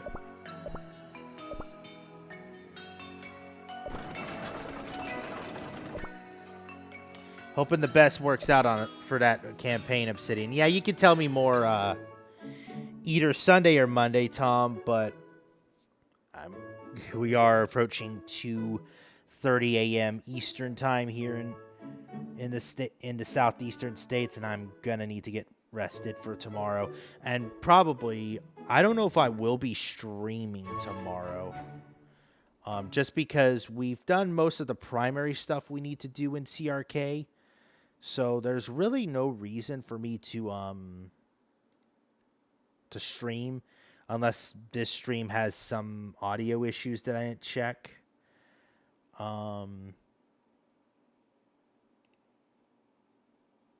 let's see. What do I want to close the stream on?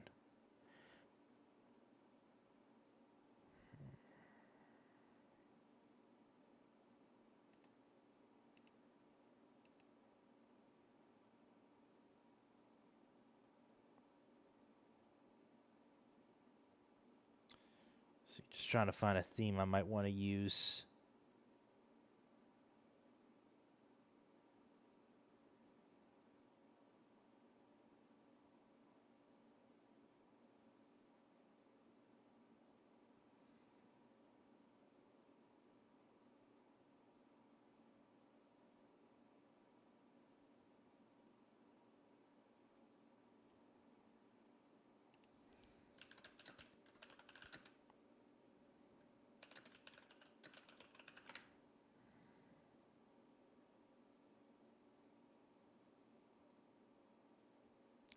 I thought I'd have something for us here.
I may as well do this then.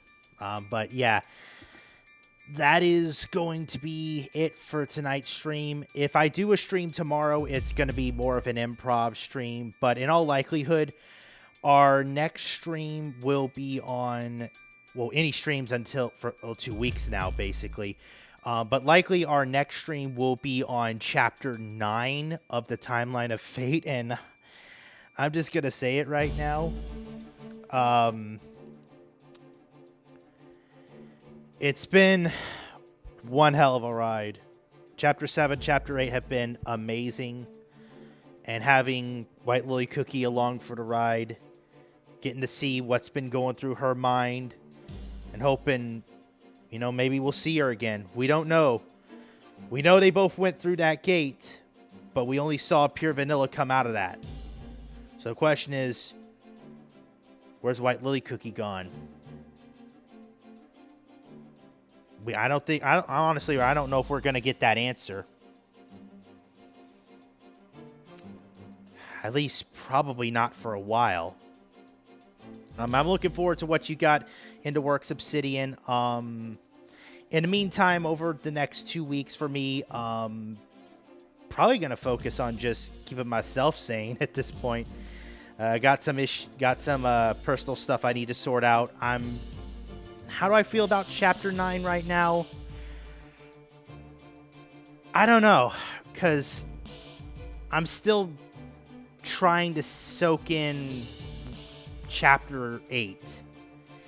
And I might have to watch the story again just to kind of understand, like, where my emotions should be, especially after Pure Vanilla and White Lily Cookie having that talk up the stairs towards the end.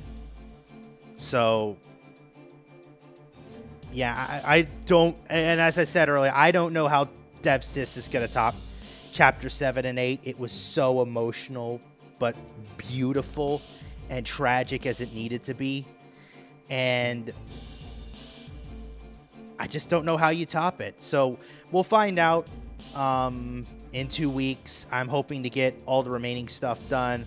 And I'm also hoping I can get Nether Queen Cookie to at least 3-star promoted before this ends. Likely after this, I wouldn't be surprised if she gets her own Destiny Gacha, like Timekeeper, since she is a legendary. So we will wait and see. I do think she will. Which also begs the question of how long is she going to be main in the arena? I'm not be able to work on Freedom and Fate for a little while because work is going to be... Yeah, and I figure usually the summertime is when work picks up for a lot of people. The company I work for has had its work pick up over the summer. So we're kind of having to work through it. So we'll see. And as I said, for those who are still here, I don't have a stream schedule. Follow me, and whenever I go and hit the bell, if you're on YouTube, subscribe and hit the bell, and you'll get notified whenever I go live or upload. That's the way you'll know when I've got content on the way. Unless something new happens before Chapter 9, very likely our next stream is going to be in 2 weeks with Chapter 9 of the Timeline of Fate.